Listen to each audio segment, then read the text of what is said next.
This is a movie.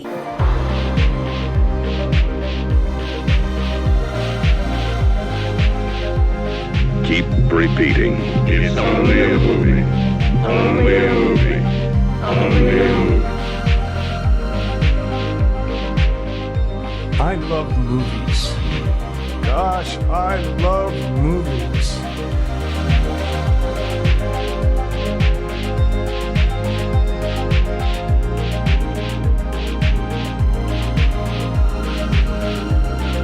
Listen to the Matt and Mark Movie Show. Welcome to this special allergy edition of the Matt and Mark Movie Show. Spring is here. If you like spring, fuck you. That's what I would say. Also, it's going to be Easter soon. If you want to collab.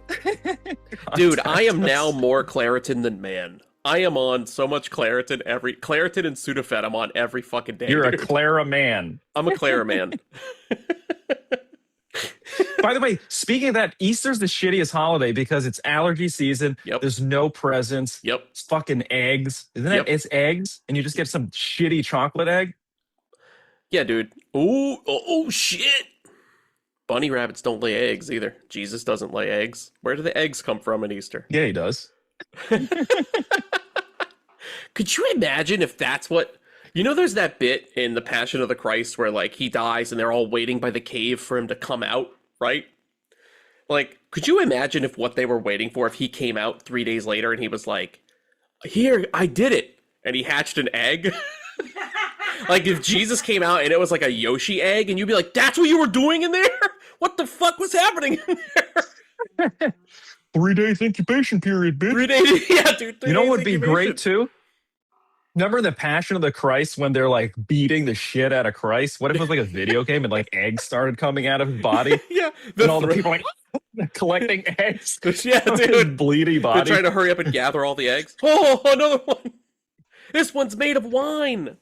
This one's made of myrrh. That was always the one I thought was the stupidest. It was like gold. Frankincense. I was like, frankincense sounds cool because it sounds like Frankenstein. And then it was like myrrh. I was like, hey, what the fuck is myrrh? Isn't that the guy on Impractical Jokers? Hey, I appreciated that because I like Impractical Jokers. Thank you, Mark. Dude, for the cross-section of 3 people that listen to the show and also like Impractical Jokers, that fucking joke hit. Give Mark credit because it worked. Dude, you notice if you zoomed out the entire planet, it would go to the one fan, you would just hear this like, and that's all you get. It's not even a laugh. It's a sound of acknowledgement. Yep, that's him, all right. And it's myrrh. Yeah, it's myrrh. It's that guy. He's fucking stoked about it. So yes, you're here with us celebrating the week of Easters on the Matt and Mark Movie Show. We're here this week to review Sam Raimi's new movie, Send Help. If you're keeping score at home, this is only the second Sam Raimi movie we've ever covered on the show. The first one was Doctor Strange in the Multiverse of Madness. That was one of the ones right before the Marvel ban hit on this show. So we were not fans of that one. So it will be interesting. I think I kind of know already how we're going to come out. But stay tuned. Mark and I are going to review the movie. And I think, Mark, if you're down, we'll play predictions. We haven't played predictions in a while. So I think it could be fun, play predictions. Okay, stay tuned for that. I'm totally down. Bit of housekeeping. Let's hit this. I was watching the podcast. Call us. Okay, so housekeeping.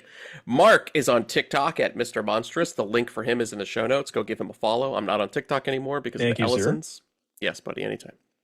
Instagram, the Matt and Mark Movie Show. We're also on Threads, Blue Sky, and YouTube. Every episode of this show, including this one, is going to be on YouTube. Go over there, give us a like and a follow and all that jazz. They added shit. Subscribe. Okay, all right. We used to laugh at you doing the bit. Oh, and you also, were like, please don't forget to hype the video. There's this new feature. If you scroll over twice, you'll have hype points. Please hype us. Please hype us. Out. So they've added... I just hit myself in the balls. You just hyped your own balls. Dude, Like, there wasn't enough shit to do. It was like smash the like button, hit the bell for notifications, now there's a fourth thing. It's called Leave hype. a comment. Oh, you gotta leave a comment, and now you gotta hype the video. So definitely hype our video if you're over there listening to us on YouTube. Okay. Oh, and voicemail. And like I said, it is a bit hidden, by the way. So you do It have is. to go to that comments and kind of Just they swipe make it over? like really hard to do. So, Yeah, they hide we're it. basically giving people a job. You know what it is? I think it's a feature for mobile. I think it make it easier on mobile. So if you're looking at it on the phone on YouTube, it's probably a little bit easier to spot. But if you're looking at it on a desktop, you're not going to see that shit. Yes, voicemail 707-948-6707. No voicemails this week. I was hoping to hear from. I was watching the podcast. Would have been an Easter miracle, but nothing. Didn't happen. Mark, before we have launch like a trifecta into of people that need to call. dude, that would be amazing. Dude, you know who would have laid It's the egg? Matt Palumbo, Matt the music guy, and then podcast guy. And podcast. The podcast. The unholy You know who trinity. would have laid the egg in the desert? Jesus. He would have laid the egg for sure. You'd have been like, listen, Call us in. straight Jesus, no egg. Good Jesus, egg for sure. He will lay an egg, and if we all wait, it'll happen. Multicolored.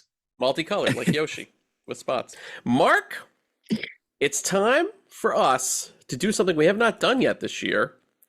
We are going to play predictions.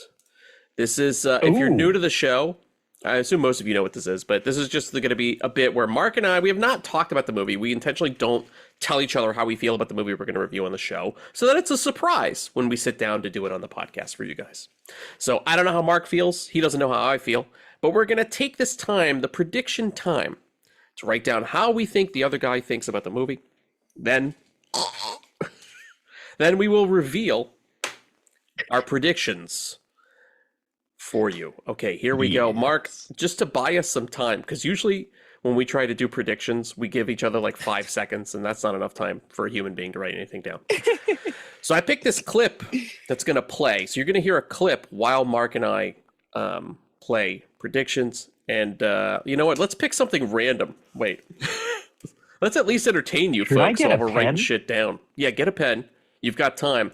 You know what I'm going to do? You know what I'm going to search for? I'm going to search for funniest dubs of Kung Fu movies.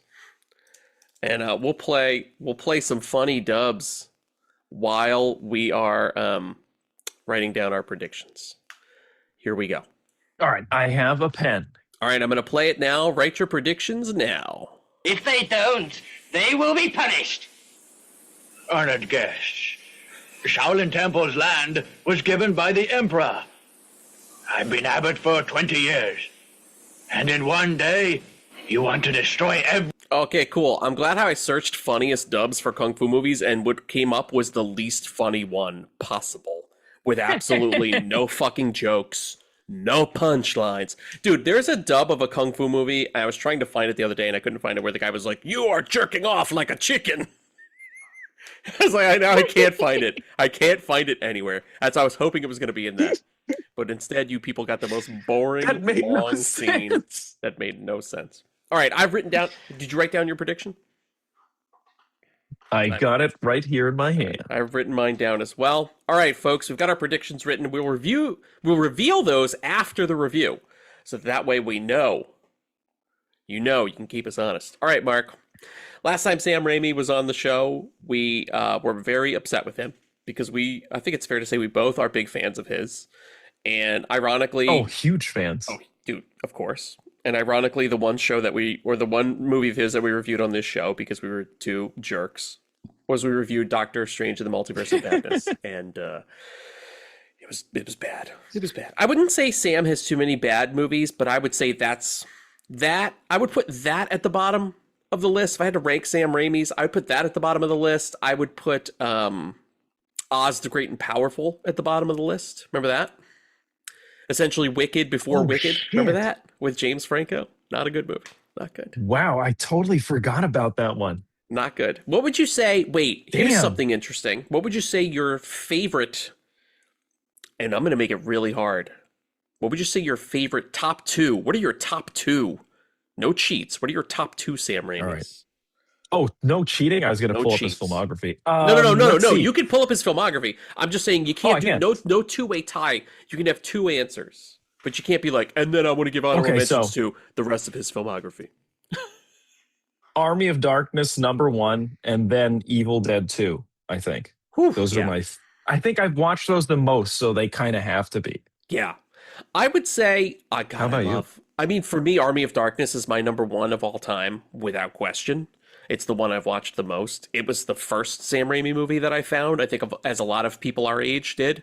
It just like hit at the right moment. And I would say the second one for me, I'm going to give a little love to this because I love this movie. Even though I love Evil Dead 2, I'm going to give it to Darkman. I fucking love Darkman. Oh, that is a great choice. Darkman is like it's a superhero movie that's mixed in with a Universal monster movie. That's basically what it is. It's like, how can I not? No, that's a fantastic choice. Yeah. I love that movie. Actually, I want to revisit it now. Dude, it's got a kick-ass. You want to talk about a 4K? That's a kick-ass 4K. It looks so good. Oh shit, there's a 4K. There's a 4K. You should look at the steel. You should look at the steel art. It's so slick. It's that cutout text where it's like, "Who is Darkman?" And you see his sort of silhouette behind it through the letters with the fire and shit. That's what the steel looks like. It's fucking great.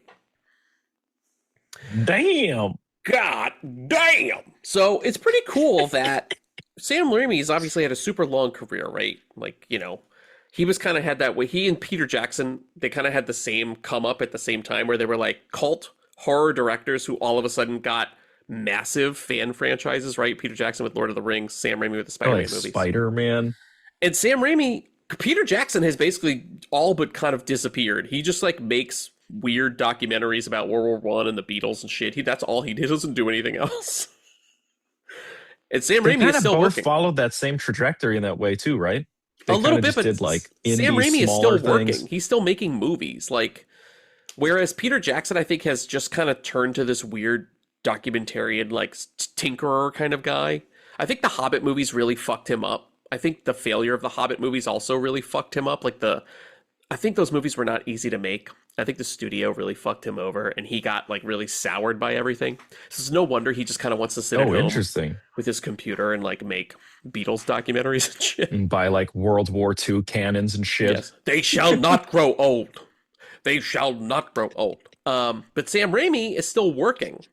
He made obviously Doctor Strange in the Multiverse of Madness. That's not so good, but he also made this fucking movie, Send Help. It's just kind of cool that in 2026, whereas Peter Jackson, like we said, has turned into a weird hermit who plays with computers, Sam Raimi is still out there in the world making movies. And better yet, he's making movies his way. He's like, I would argue, Send Help feels more like an old school Sam Raimi movie than a new school Sam Raimi movie. It's kind of cool that we got that in 2026.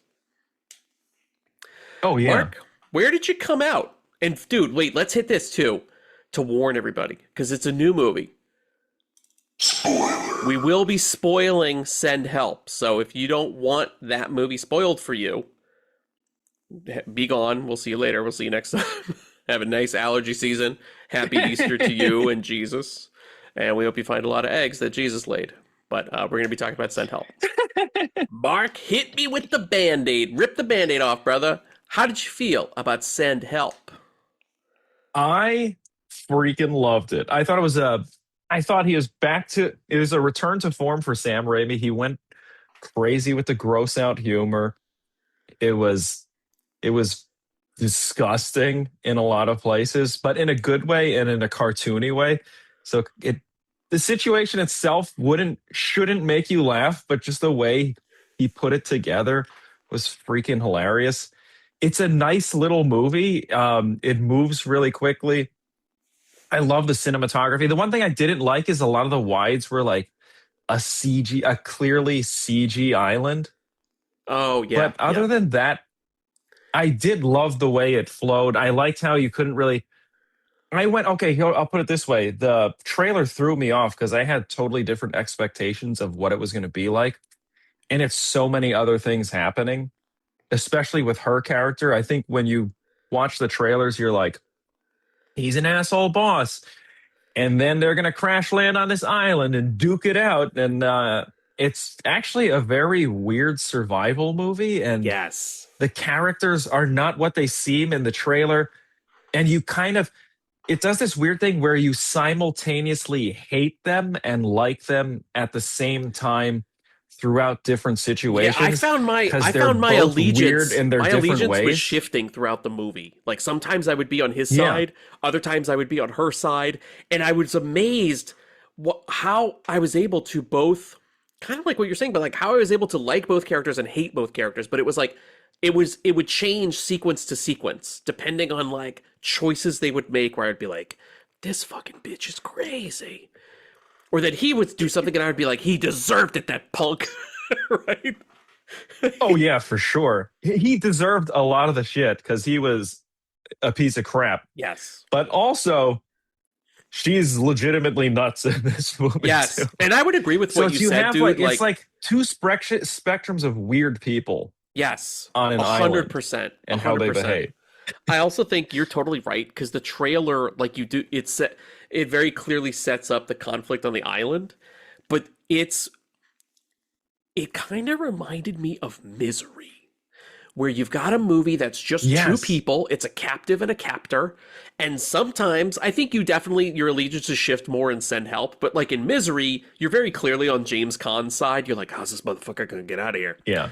But sometimes the Annie Wilkes, Kathy Bates character is so compelling, you can't help but like her because she's just so fucking watchable and weird. And I think there's a little bit of that here, which I did not expect also from the trailers, because I thought, oh, they're going to play up. Here's what it was. I thought Sam Raimi was going to play up the humor of how dorky she is, and she's going to be, and there is a little bit of that in the beginning, where like she's clearly out of her element with like the bro boss culture, and she's, you know, a frumpy lady who's like trying to get up the corporate ladder. But I did not expect that the humor actually comes less from that and more from the fucked up situations he puts them in, because then it really tells you something about both characters instead of the humor spelling out for you, this is why the character's funny. Like, I think that's kind of what the beginning of the movie's doing. Like, look at this frumpy character. She's so dumb. She makes tuna fish sandwiches at her desk. She watches Survivor. But later in the movie, thankfully, it loses that. It's like, nah, fuck that. Here's the situation. And the humor of the situation is going to show you who each of the characters is. And I really like that a lot. I should say, by the way, but what I really liked the movie a lot. I liked Send Help, like, a lot. It reminded me of Drag Me to Hell is the movie I kept thinking of, because they feel very similar. That's another great movie too, by the way. Great Sam Raimi. Yep. Where it's like, it's super gross out, scene to scene. You're watching a conflict happen between two characters, and it's just, that's classic Sam Raimi style. Like, it's that, what do they call it? The spook-a-BLAST? It's like a fun house where like he's just throwing shit at the actors. He's been doing this since Evil Dead, where he would fuck with Bruce Campbell. He did it again in Drag Me to Hell, where he was fucking with that actor. I forgot her name. I'm sorry. And he did it here, fucking with Rachel McAdams. And she's great in the movie. I think they're both actors are fantastic, but like you're really leaning on her for most of the film. And dude, she fucking pulls it off. There's depth to that character. But it was cool to just see Sam Raimi do his fucking thing again. Like, most of the humor is exactly what you think. It's like gore humor, splatstick, jump scares. The jump scares in this movie are fucking awesome. There's one that I laughed my ass off at. It's the bit where she sees, spoiler, where she sees the mirage of the fiance on the beach. And then for no fucking reason, she looks like a mummy. She like pops up behind her and scares the shit out of her. Classic Sam Raimi shit. I'm with Mark too. Some of the CG, you know, some of the island stuff looks a little CG. That didn't bother me too much. You know what? More of the CG that bothered me was like, it's a great sequence, but the bit with the warthog, where it was like very obviously a CG animal. Yeah. That bothered me a little bit, but the sequence is so good and he hits her with so much blood. It's just, I don't care.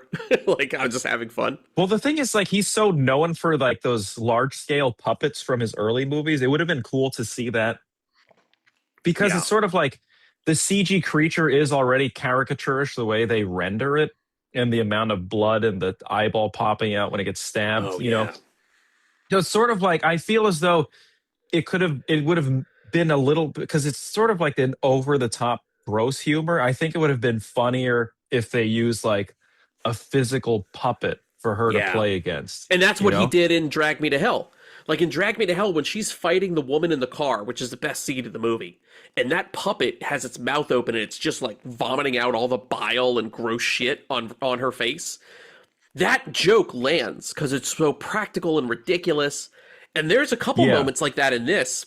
One with the CG warthog, where it's CG, so it's not as fun, but I still laughed.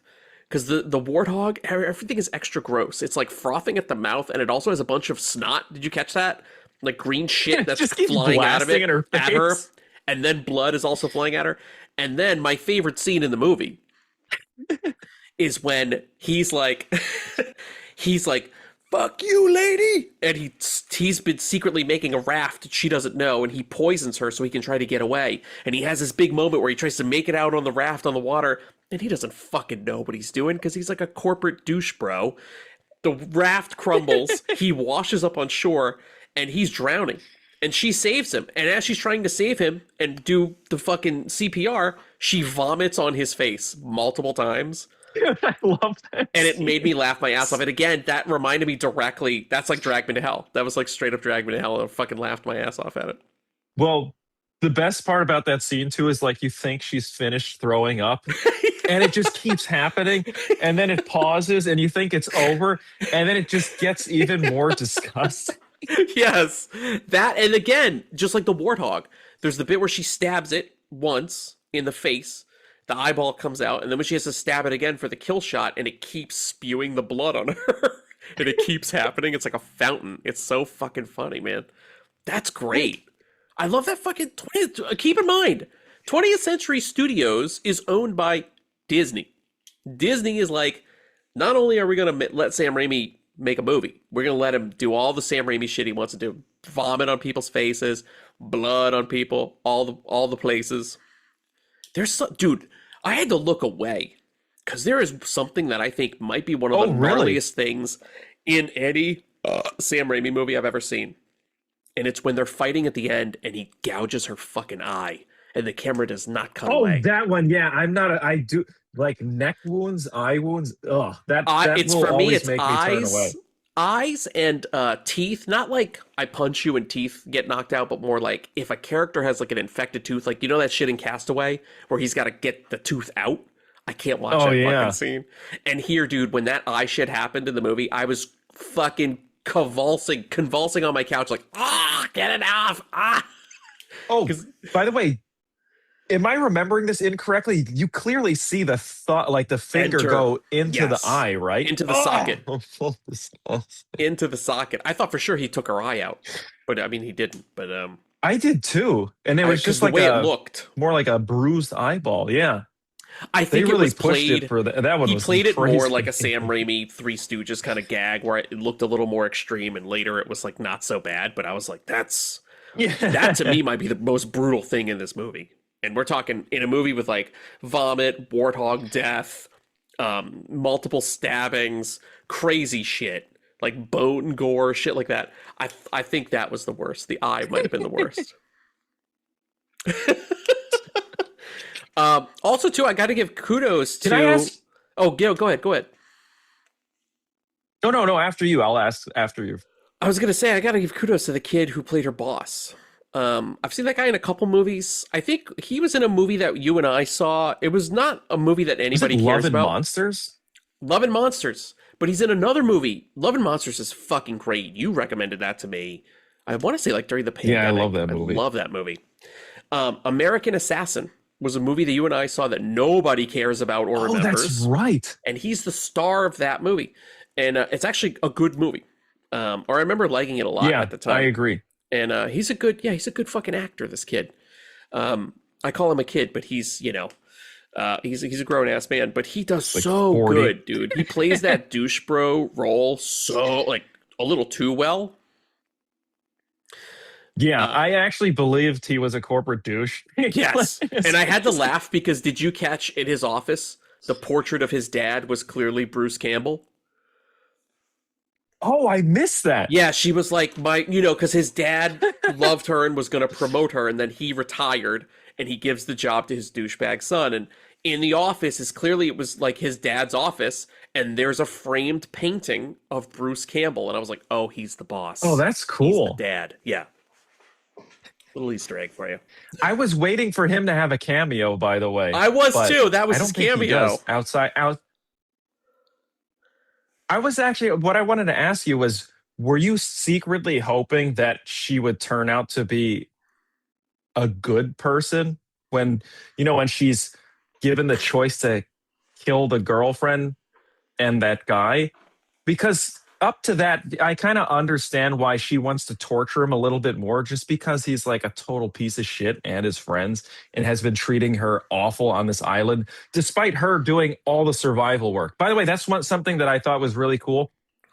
Like, they do prep you in a way. They're like, oh, she was trying to get on Survivor. She has all these little skills. She's intelligent. She's in like, I like that last line when she tells her what his division was too, like planning and execution or something like that. Yes, or she's like strategy and planning.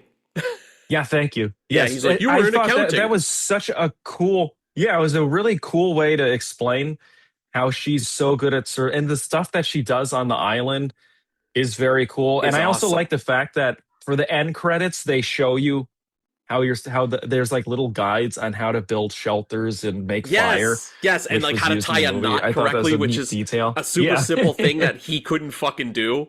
I was laughing when he was trying to make his own like A-frame tent off the fucking tree, and he could not do it. Oh, that scene is great. And she's having like sushi and like she's made herself a hat, beautiful and, like, artful presentation, like beautiful sushi with sauces and perfect cuts, and there's even like little orchids for decoration. Like, she didn't need to garnish the plate, but you could tell she's enjoying life on the island so much more because she's in control. No one's there to fuck with her. I guess that my answer to your question, did I want her to secretly be good, is no. Because it's kind of similar in the Misery kind of way. I was having such a good time, just like I liked Kathy Bates in that movie. I was having such a good time watching her be, like, not only become a villain and do the full heel turn, but, like, all of it. All of it to me was just so interesting. And I think it's very telling that in a movie with a person who has, like, real survival instincts and is, like, a hunter and a killer and not afraid to draw blood, I think it says a lot about corporate douche bro culture. That guy, there are moments where that guy is even worse than she is. And she actively kills people. And he is even worse somehow. Just his general attitude, his complete distaste, like no humanity in him at all. I did laugh my ass off. My favorite scene with him was when he's so desperate to eat. He tries to eat a fucking bug. He knows nothing about it. Oh, he eats it. That was another disgusting scene. Oh, it was so gross. Did you see it dyed his tongue black? Did it look real to you too? Yes. Yeah, and the flappy part that covers that character. Yeah. Oh, it's disgusting. I laughed. That's another my scene. ass off. I actually turned away for that one too. Yeah, it was great. Dude, think of how crazy that is though. Like, there are scenes, Mark and I watch horror movies all the time. Just when you think you've been completely desensitized, Sam Raimi can still pull a fucking trick out of his bag of tricks in 2026 to be like, now fuck you, I could still make you turn away. Oh yeah. I can still shock you. Even I don't think, did you turn away from like Weapons or the monkey for any of those scenes? I don't think we did, probably. Never. Right? This was like the first time, and this is also like almost in a cartoony, funny way, but it's done so well that it's like really revolting, but it's funny so in its revulsion, you know? Yeah, dude. That is so, like, it is true gross out humor. I think like an ultimate triple bill for this would be, I'm not even kidding, I'd put these 3 movies together: Evil Dead 2, Drag Me to Hell, and Send Help. I think these are all like movies that I think have comparable humor, gross out moments, fuck with their actors and main characters.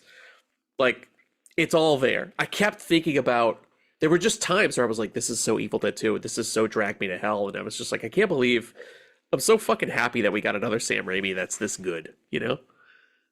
By the way, doesn't it also make, you know how sometimes like even Ridley Scott and many other filmmakers and Scorsese suffer this, they kind of lose their identity Yeah. as they get older and more into the studio system. Whereas this film felt like really old school Sam Raimi, like, How old? Wait, but now like a you're making very me wonder. refined way. Oh, Sam is 66. Oh, he still is 66. spring chicken. He's a young man. He's a young man. He's a young man. But it's cool to see him not lose that, like, you know, the humor from his youth, which is cool. The other thing I liked about this movie too is like it constantly keeps you guessing. For a movie that's on an island, there's so many reveals. There's the reveal of the girlfriend and the guide looking for him. Then at the end, you think there's nothing else left, and then they reveal the huge mansion. That was and the such other thing a too good is like reveal. you think, yeah, that was awesome. But the other thing is you think that, oh, okay, this is an area where both of them really haven't been to. And then it turns out that she prepped everything. It's so cool. It's a really good because it story. instantly made me think, once it was revealed that, like, and it was so beautifully seated and hid as a story point to be like, don't go to that end of the island. There's nothing but thorns over there. You can't go. You'll get all fucked up. That it's this beautiful billionaire's mansion, right? And it all of a sudden it started to come together for me because I was like, oh, earlier in the movie, when she says she makes the toilet wine, she was clearly getting the wine out of the guy's fridge. Because, and here was the other thing. Once I saw the house, it all clicked together for me because I was like, there's a moment where she gets a toxin. This is how she like immobilizes him to fuck with him. She gets a toxin from the blue-ringed octopus. She's like, I found it on the beach and I hid it. And I was like, well, how would you store that? You don't have any means of refrigeration? Yes, she did. She had a full fucking fridge. She found that dead octopus, brought it to the fucking mansion, put it in the fridge, and knew I'm going to only take this out when I need to use it. And also, too, I had to laugh. And the other thing, too, is like... Because remember Dave was telling us about the blue-ringed octopus on Jaws Knockoff's June? That's what he was talking about. Yes. Dave the Aussie was literally telling us about that animal, that fucking creature, that people pose with it and shit in Thailand, and then it stings them and they die because of that toxin. I had to laugh. I was like, fucking Dave the Aussie. Thanks, there it Dave. is. Actually, the blue-ringed octopus. Damn, that is crazy. By the way, there was that one part too where she's like, she just leaves him and it's just showing the passage of time through these like crab shots, which is really cool. Actually, I love that. Where she probably just chilling in this amazing house. And this poor dude is like, well, not really poor, he's a piece of shit, but he's just like struggling. And actually, if it makes rewatchability better because you know as this guy is struggling, she's just chilling in this massive house. Yes. Absolutely. And had it where she knew how to work the fucking security camera system. She knew where the guy kept his fucking rifle. She had it already loaded, set, knew where he would come in. That was just like all the pieces fall into place so neatly where that's good screenwriting, dude. Because then in a moment, just like the octopus, just like the wine, another thing with the knife, I was like, even she said it, she's like, how would a knife wash up on shore? And I was like, fuck, she's right. I was such a gullible asshole. I do was like in his how position. she addresses that too. Yes, yes, totally. Like I was like, I'm just as dumb as he is because I would have thought the same thing. Oh wow, cool, that washed up on the shore. Like, no, it wouldn't have, dickhead. It was totally clean. It looked like a brand new knife, like it had never been used. But you know what? You know what really cemented that for me too is like how he could oversee that when he spells help. He puts the L in the wrong spot, and I thought that was like, all right, cool. He's a legit idiot, which is pretty funny. That was a great he's gag supposed too. to be like taking over where his she company, crosses but he's frame just and she's totally like, dumb. Send Heppel, and then she just exits. Yeah, it's so good, dude. Speaking of great visuals, right? You talked about the reveal of time with those crab shots. There's one shot that I love that I was like, I've never seen this, and it's such a simple move. I've never seen it in any other movie, especially like a slasher movie, because this is a slasher moment. When he gets the knife and he's chasing her back, he doesn't realize he's chasing her back towards the house, but he is. There's a moment where she's trying to lose him in the forest, and she's waiting and hiding. I almost compare it to like a heartbeat. The camera's very wide. It sort of gently pulls back to reveal Rachel McAdams hiding behind a tree, and without cutting, it sort of pushes back in to him to find him, and then when it pulls back out again, she's gone. It was just this neat little fluid motion, no cuts, and it reminded me of like a heartbeat. It was like doo-doo. It was even timed, I think, with like a percussion. It was like doo-doo to reveal her, doo-doo out, doo-doo to reveal her that she was gone. And it was just such a slick little I'm gonna shot. rewatch and check that actually. Yeah, I was like, that's like, to me, I was like, I can't believe no other filmmaker has come up with that, because it was just such a neat, fluid little move. It's very subtle, it's not showy, but it stood out to me because I just thought it was such a great visual for that exact situation, and a neat way to reveal information. There she is, and then revealing again that she's gone without no cutting, no flash. It was just really, really slick. Good filmmaking. That's cool. Oh, I will go back and look for that. Go back, look for that, let me ask you and this. look for Bruce Campbell on the wall. Because this movie because this movie though is based on a lot of like surprises, but not in a way that it's like, I guess it's not like M. Night style where sometimes it feels like you can't rewatch it. I think this movie is very rewatchable, but to you, even knowing all these reveals, do you think it has a lot of rewatchability? Absolutely, because it's the opposite of that. Now, I almost like Usual Suspects, I want to go back and rewatch now for other little clues that I maybe missed that were right in front of my face, like the knife and the wine and all that stuff. Also, too, because there are just so many goddamn good. That's just for information. I would rewatch just for the enjoyment. Like, to me, the Sam Raimi movies are truly like a funhouse ride. They call them spook-a-blasts. I guess spook-a-blast is a term that was for old spook house rides, like at a carnival, where you would sit down and go through a spooky set, and things would blast out at you, and creatures would come, and ghosts would pop out, and it would scare you, right? Very simple. They call them spook-a-blasts. And they use that term to describe a lot of Sam Raimi's style early in his career, like Evil Dead 2, right? Army of Darkness, that kind of shit. There's a lot of spook-a-blast in this. And again, it's like a funhouse ride. Like, I think if you like that experience, it's even if you know all the dips and turns and twists of a roller coaster, if you have a good time on it, you can ride it an infinite amount of times because you just want to relive those feelings, that moment, that experience. I think this is the same. I think I could watch Send Help anytime. Damn, that's a good way to put it. Yeah. It's also, you know what it is too? It You seems could like it would rewatch, also... right? Oh, yeah, for sure. But I also think it's a good movie. I totally agree with you 100%. But I also feel like it's a movie that you can introduce other people to. And if you watch it with them, just to see their reactions to things could be really fun. Yes. Just because 100%. Yeah. It has a lot of... the fun factor is huge in this. I wouldn't even... Like, even if you're not a horror head or into slashers or thrillers, I feel as though it's a really good entry point into those different genres, because it handles all those genres really well, but also makes it like, I had a smile on my face from beginning to end in this movie because the fun factor was so high, which I wasn't expecting that at all. And I'm glad that the trailer threw us off, because you do feel from the trailer it's gonna have this like serious, and maybe have some like, statement on today's society with classism and stuff, but it has those elements, but it makes it super fun. Yes. And I think that's the one word I would use to describe this movie. It's just a blast. Yeah, absolutely, dude. I would agree with that. Wait, do we want to reveal our predictions now? Okay. Yeah. So my prediction... How do you want to do this? You want to go first? I think I'm kind of right. Yeah, I think I'm kind of right, but this is the exact way I worded it.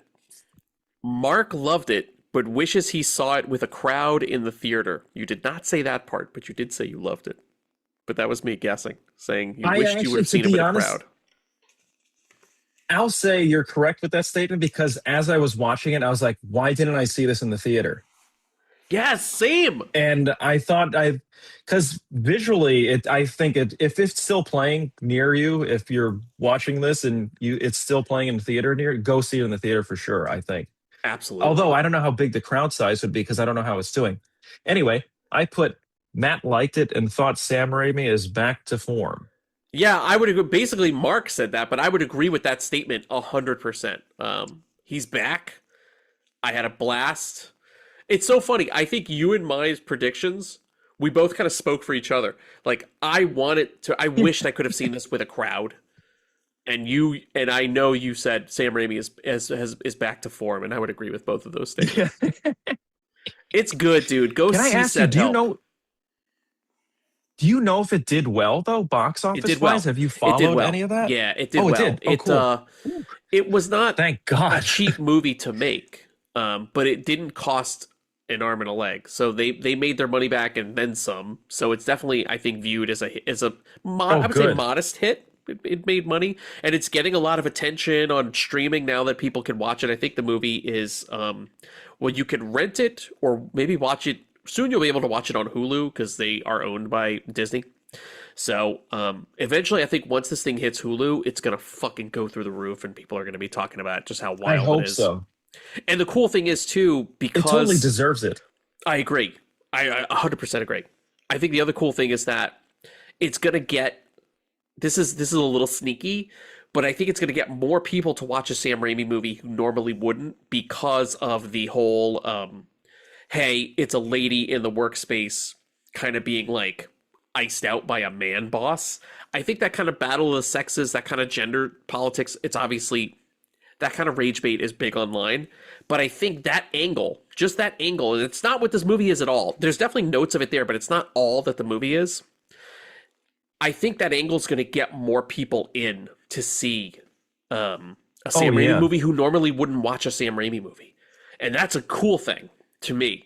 More eyes on it, more people discovering Sam Raimi, because you never know. Like, all of a sudden, somebody could be like, hey, I've never seen a Sam Raimi movie before. I'm sure there are people out there, young people especially, and they're going to probably maybe give him a chance because they had such a good time with this. So I think it's a good thing.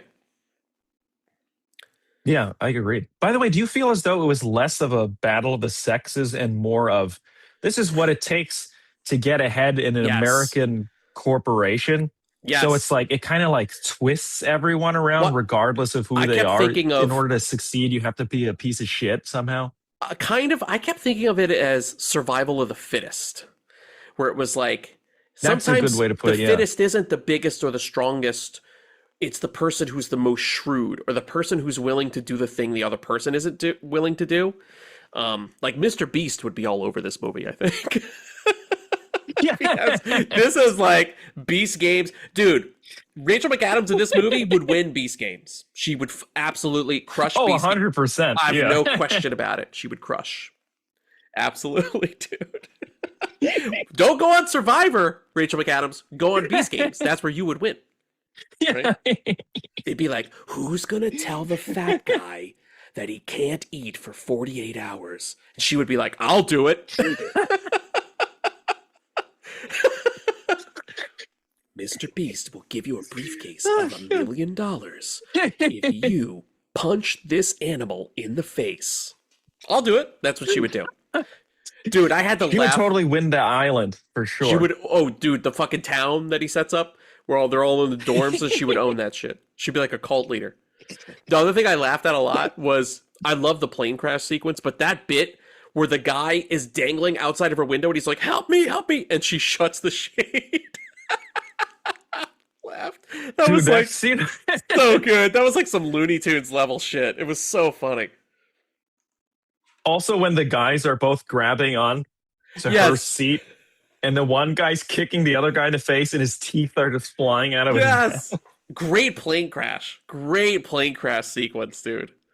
You want to talk about? It's funny. We just talked about Fight Club, another movie that has an excellent plane crash in it.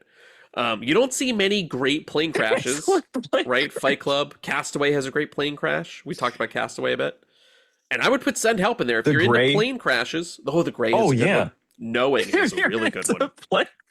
If you're into watching plane crash. Oh shit, that one's really good. I think Knowing might have the most.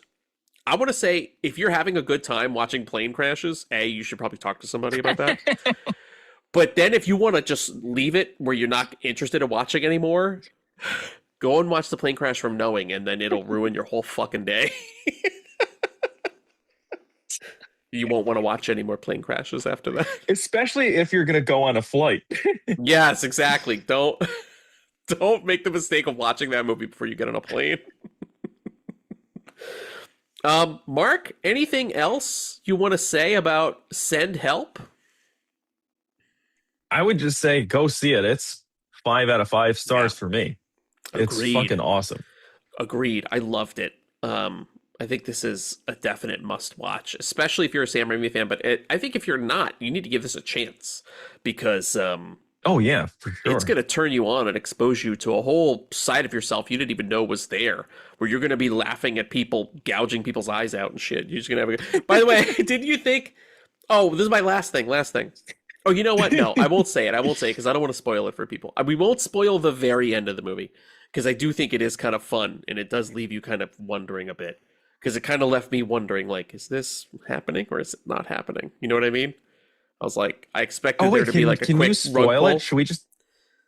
Sure. All right. You know what I'll do? Wait. Let's hit Did this you want to one talk more about time. that? Let's hit this one more time. We are going to spoil the actual very end of Send Help. So if you don't want to fucking hear it, seriously, go away. Mark. When it was revealed that she's playing golf and she's made it off the island, they're like, we want to talk to you. You've written an autobiography about your amazing your harrowing ordeal, how you got off the island and survived, and you're making a movie and everybody loves you. Didn't you expect it to be all in her mind? Where then it was going to cut all of a sudden and she was still on the island, like covered in blood, like, like it's just, like breathing psychotically. I thought it was, and I'll be honest, I was very happy that it didn't. I was Same. like, oh, she did it. Because there's even but a I totally moment, agree with you. There's even a moment has where those moments where she looks at camera directly and then it cuts to black. Yeah. And I was like, oh, here it comes. She does that a few times actually. So you're like, it does leave you on edge because she does it in the car too. And it's sort of like, oh shit. Right. Is something going to change or is like she's addressing the audience? Is this real? But I'm so happy that she did it and got away with it. I thought that was great. Yes. A friend of ours who watched this movie said she called this good for her movies. Good for her is what it left her with. Good for her. Oh, here's my last question to you then regarding this. Knowing that she survived, would you want to see a sequel or do you want this to be like the end of this saga? I think it's too perfect. I don't want to see her get stranded on an island again. You would only just repeat things that have already been done so well. And it would take all the mystery out because then she can't play. It's not going to be fun. To me, half the fun is watching this mousy little person slowly come out of their shell and realize, oh, this person is straight up evil. Right? I think some of that would be missing from a sequel. I think you'd have to do something totally different where like she is the captor in a place where she's not comfortable, right? She can't do bushcraft. Like it would have to be misery. She would have to be injured and hobbled inside where there's no fucking palm fronds and shit she can refashion into a weapon, right? You would have to put her completely out of her element, I think, to make it work. I think I agree with you. Yeah. It's a perfect film. I feel as though you're right. Adding on to it would be a disservice, Yeah, don't do it. Plus, I would say I want to just see Sam Raimi continue to like follow his heart, whatever he wants to make next. If he's like, well, I've always wanted to try that. Like, again, I'm just happy that like Peter Jackson has effectively retired and Sam Raimi's still like, I want to make this weird fucking movie. Like, great, go for it. You know what I mean? I do hope this is like a good stepping stone for him to get like a bigger budget to do something crazy. Agreed. Yes. Please. No more. Don't go to Marvel. You've done all the Marvels. We don't need any more Marvels. Stop it. That's another thing I want to say. It was nice to see something that wasn't a sequel. It was its own thing. Yes. And done really well. And you connect with it, which just is like very an cool. original movie, just an original piece of something, just kind of something surprising. Hey, that's the cool thing because like something like that, you never know scene to scene where it's headed, right? In a Marvel movie, you kind of know. You're like, all right, I know what's happening. You know that what's happening 3 minutes into that movie. Look, I love Spider-Man. But let me tell you, and I think that new trailer looks great.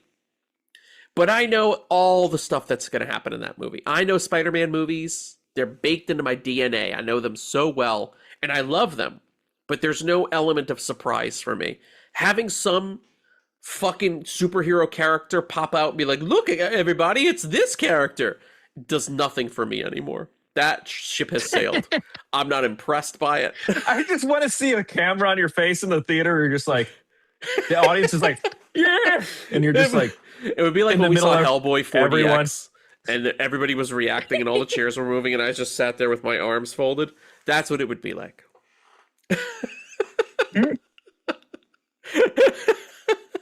That's absolutely what it would be like. There you go. It's like inverted Citizen Kane. Everyone else is clapping. You're just there like... Arms folded. The French champagne is very nice.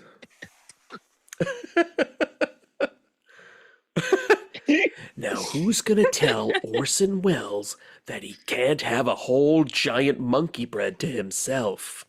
I will. And Linda Little will go over there and take it from him. I was in a Safeway. You know why I said that? I was in a Safeway. And I was in the freezer section because I was like, I've been really into, because I live in a one-horse town. There's no good dim sum by me. Surprise, surprise. And I love dim sum. Dude, usually my people are in every neighborhood. What the fuck happened? They're not here, bro. They're further out. But if I don't want to drive an hour plus, I can't get good dim sum.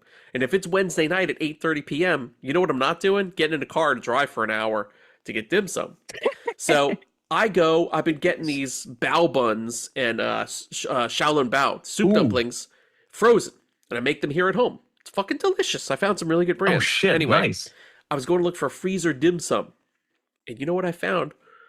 Not in the Asian section. This is not Asian, I don't think. Monkey bread. Do you know what this is? Well, it's not monkey brains bread. It's not monkey brains. Like, were you quoting fucking Temple of Doom? And for dessert... No, in Hong Kong, there's these brains. places you go and they like clamp these monkey heads and then they just Are you chop serious? the tops off and you eat live monkey brain. Have you had live monkey brain? You have? No, I haven't. But Oh, okay. no, I haven't. Oh, I That would see. be no, but that would, dude. That was as a kid the creepiest part to me in Indiana Jones. Chilled monkey brains. Chilled monkey brains. Mark, this is monkey bread.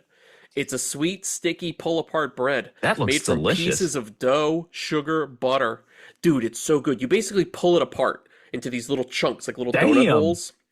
And dude, they had a frozen monkey bread, That and looks I was delicious. like, this is when you know. I turned to Jess, and I was like, this is when you know you've hit rock bottom. When you buy one of these, like if you live alone and you buy one monkey bread. That means you're living well. That shit sounds delicious. What does it say? It's soft, fluffy, and gooey. Soft, Dude, that fluffy. sounds Oh, amazing. Mark, It's almost like a if you've cake. never had monkey Like a bread, really- it's delicious. It's like a Cinnabon I'm gonna donut. write this down. It's like a Cinnabon donut. Dude, get a monkey bread, bro. They sell them frozen. You can get a monkey bread. You put it in the oven. You pull it out after 30 minutes, bro, and you have a monkey bread that you can chilled monkey bread that you can enjoy at home. Anyway, let me tell you, Linda Little from Send Help would steal this from Orson Welles without question, without hesitation. Orson Welles would kill her. That's the only time she would lose. She would jab him like a warthog, dude. She's murdering her. She's like, I've had warthog fights before. And she spears the side of Orson Welles, and he's like, "Ugh!" You know what I would see? I would see him just like break it off and snap her neck and then eat the bread because he's ginormous. He vomits all on her So face. it wouldn't even reach his organs or his ribs. It would just go. It wouldn't reach his one of three stomachs. He has three stomachs like a cow. Orson Welles has three stomachs. You haven't even reached the bladder yet.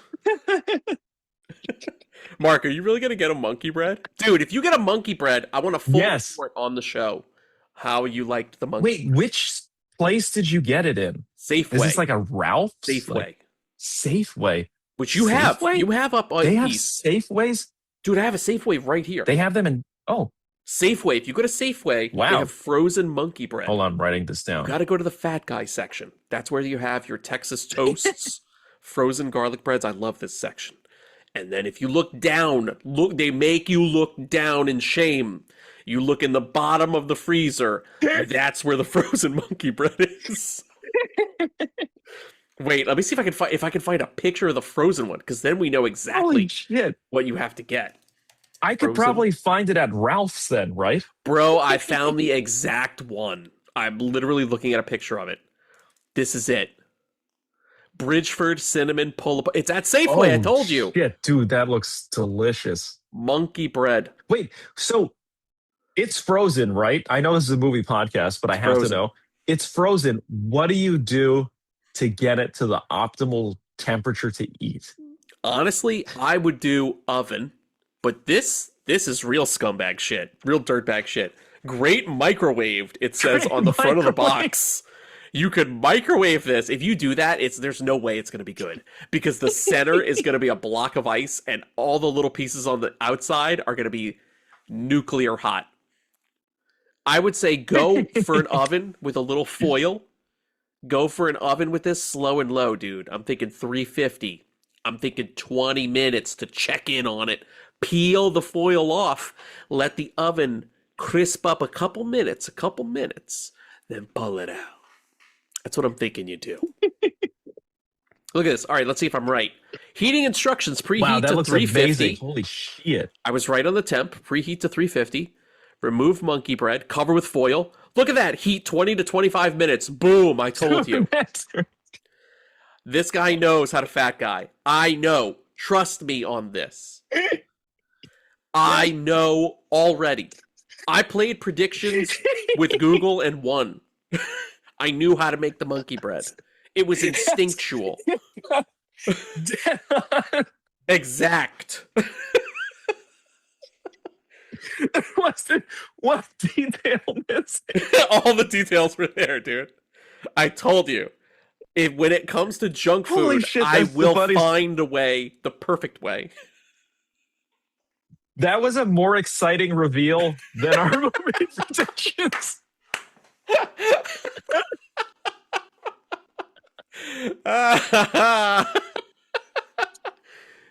Can this fat guy successfully tell us how to prepare this fat guy dish with no help from Google?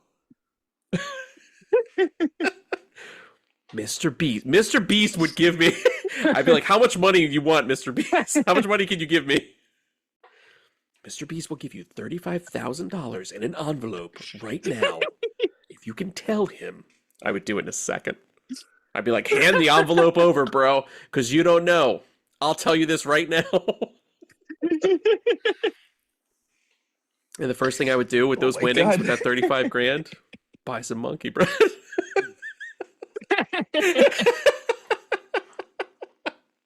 I totally would, dude. Chilled monkey brains. You know that people don't like that scene anymore. They think it's racist, so you're not allowed to like that scene anymore. What? People don't like that scene. They're like very judgy. If you're like, I love Temple of Doom, they're gonna be like, wait a minute. Do you like that scene where they eat all the culturally inappropriate foods? Like, yes, it's a silly scene. With the snake? Yes. It's supposed to be disgusting, It's damn it. silly and disgusting. He's not saying those people eat that. It's supposed to be larger than life. Silly. Whatever. Also, I hate you're the internet. racist if you think they eat that. They could just be that could be a restaurant from another culture. Exactly. In that country. Yes. Fuck you. And those people in those other cultures are probably watching that scene and laughing because they're like, this is so preposterous. Yeah, they probably are like, oh, that's the restaurant down the street. Yeah, they don't need you to feel bad for them. Like, you know what I mean? Like, get the fuck out of here. Anyway. Mark, should we do Rex now? I'm gonna wreck that monkey bread next time. Dude, wreck that monkey bread. Chilled monkey brains. I'm gonna wreck it! Wreck it! Wreck it! Wreck it! Wreck, wreck, wreck! I'm gonna wreck it! Wreck it! Wreck it! Wreck it! Wreck, wreck, wreck, wreck! Well, I go on facts, not recommendations, but thank you. Mr. Beast will give you $48,000 to microwave successfully one monkey bread. Now, getting it right microwave, he just impossible. gets the MON right. And by the time he says monk, you're already like, and then you put the 350 with the foil. How did you know? How the fuck did you know all that shit? Mr. Beast has an emotion after that. He's like legitimately shocked. His face, you can see one crease in his face finally, on his fucking dough face. It's just like slowly, he experiences a feeling. Mark, I have so many wrecks. I have a ton I'm because a real human. Oh my god, how many? It's because my huge project at work is done, so I've had time. So all of a sudden, I'm watching things. This is what I got. I've got That's why I did all those pre-orders too. It's as many of their loaves in monkey bread. 1, 2, 3, 4, 5. Jesus, I think I have 7 or 8. Damn. I could do some of them quickly. let's I see can mine. rattle some of them off very quickly. I have 6, so we can Oh, we can go perfect. back and forth if you want. Well, how about this? Since I have a couple extra, I will get 2 out of the way very quickly. They were both rewatches. I rewatched. I was in a real action mood. I rewatched Con Air, a classic. Oh, great choice, dude. My daddy's gonna see me on July 14th. My birthday is July 14th. Yeah, I saw Con Air. I love Con Air. Every couple years I Jones to watch Con Air. And speaking of movies that need a 4K, come on, Disney. I need a 4K of Con Air badly. My Blu-ray does not Is look there good. anything? It's a it looks bare like bones shit. Blu-ray. It just doesn't look great. You know that it could look so much better. I actually wound up streaming it because the copy they have to rent digitally looks better than the flat Blu-ray. Like the color timing looks better That on it. I don't know is why. crazy to me. Yeah. Still kicks ass. Great fucking It's movie. like a classic. Classic. That is begging for a 4K and it will never get it. And then the other one I watched was in honor of Chuck Norris. Rest in peace. I watched Sidekicks. The day that Chuck good Norris, that it was announced that Chuck Norris died, I went home and I watched Sidekicks. And it was awesome. I forgot how good Sidekicks is because I thought really quick about Sidekicks. I thought it was going to be more like The Last Action Hero, but for Chuck Norris. Like, oh, here's all the Chuck Norris movies. We're going to do some fun meta stuff. It's a little bit that, but it's mostly a Karate Kid kind of movie with like the kid learning from an older Asian master who takes him under his wing, and then Chuck Norris kind of shows up. Except the And best part molests is him. Chuck Norris shows up at the end, and he plays himself, and he joins the kids' team, which is fucking amazing.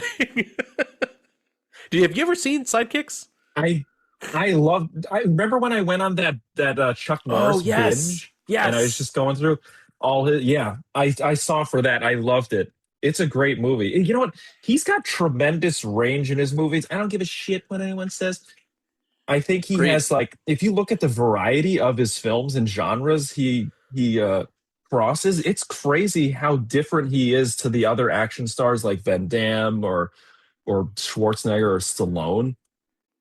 And I'm going to tag on to you because Yeah, go for I also it. watched something in honor of Chuck Norris. I watched Silent Rage. And you know what's cool about Great Chuck movie. Norris? He did like action horror. He's like, I would Yes. say he's an originator of action horror. He's got like, it's weird. It's like you said it best. He's like airdropped into Halloween, which Yeah. is totally true. It's John Carpenter's And Halloween, it's and an Chuck Norris awesome gets premise. airdropped in the middle of it. That's totally what It's it is. but I mean, to be honest, like as a kid, doesn't that sound like something you'd want? It's like, what if this guy that's Yes. really good at kicking ass, instead of someone just terrified and running, goes up against this guy and freaking destroys him? It's like this. He's like an immortal character. Actually, you know what the thing is? I would say that this is one of the first Resident Evil movies because it has all the tropes of a Resident Evil. It's got like regeneration and unkillable characters, scientists. Yes.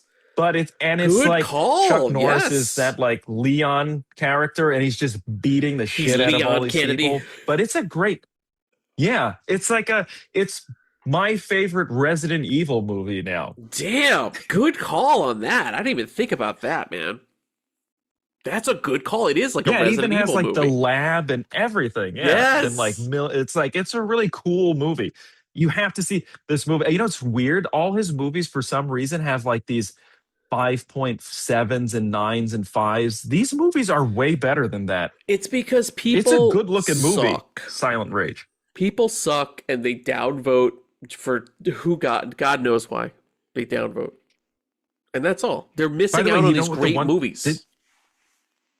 Yeah, no, 100. By the way, it's sort of like, it feels like he's overshadowed by these other action greats, but like in a bad way, because he's definitely their equal. By the way, Chuck Norris fucks in these movies. There's He like does. big old titties falling out, and he's Dude. just like with his mustache just banging ladies. He's always banging chicks. He's always I banging wasn't chicks. expecting that. Oh yeah, he bangs a lot in Silent Rage. Oh, Silent Rage, I think, opens with a giant sex scene, doesn't it? Silent, yeah. Silent raging boner.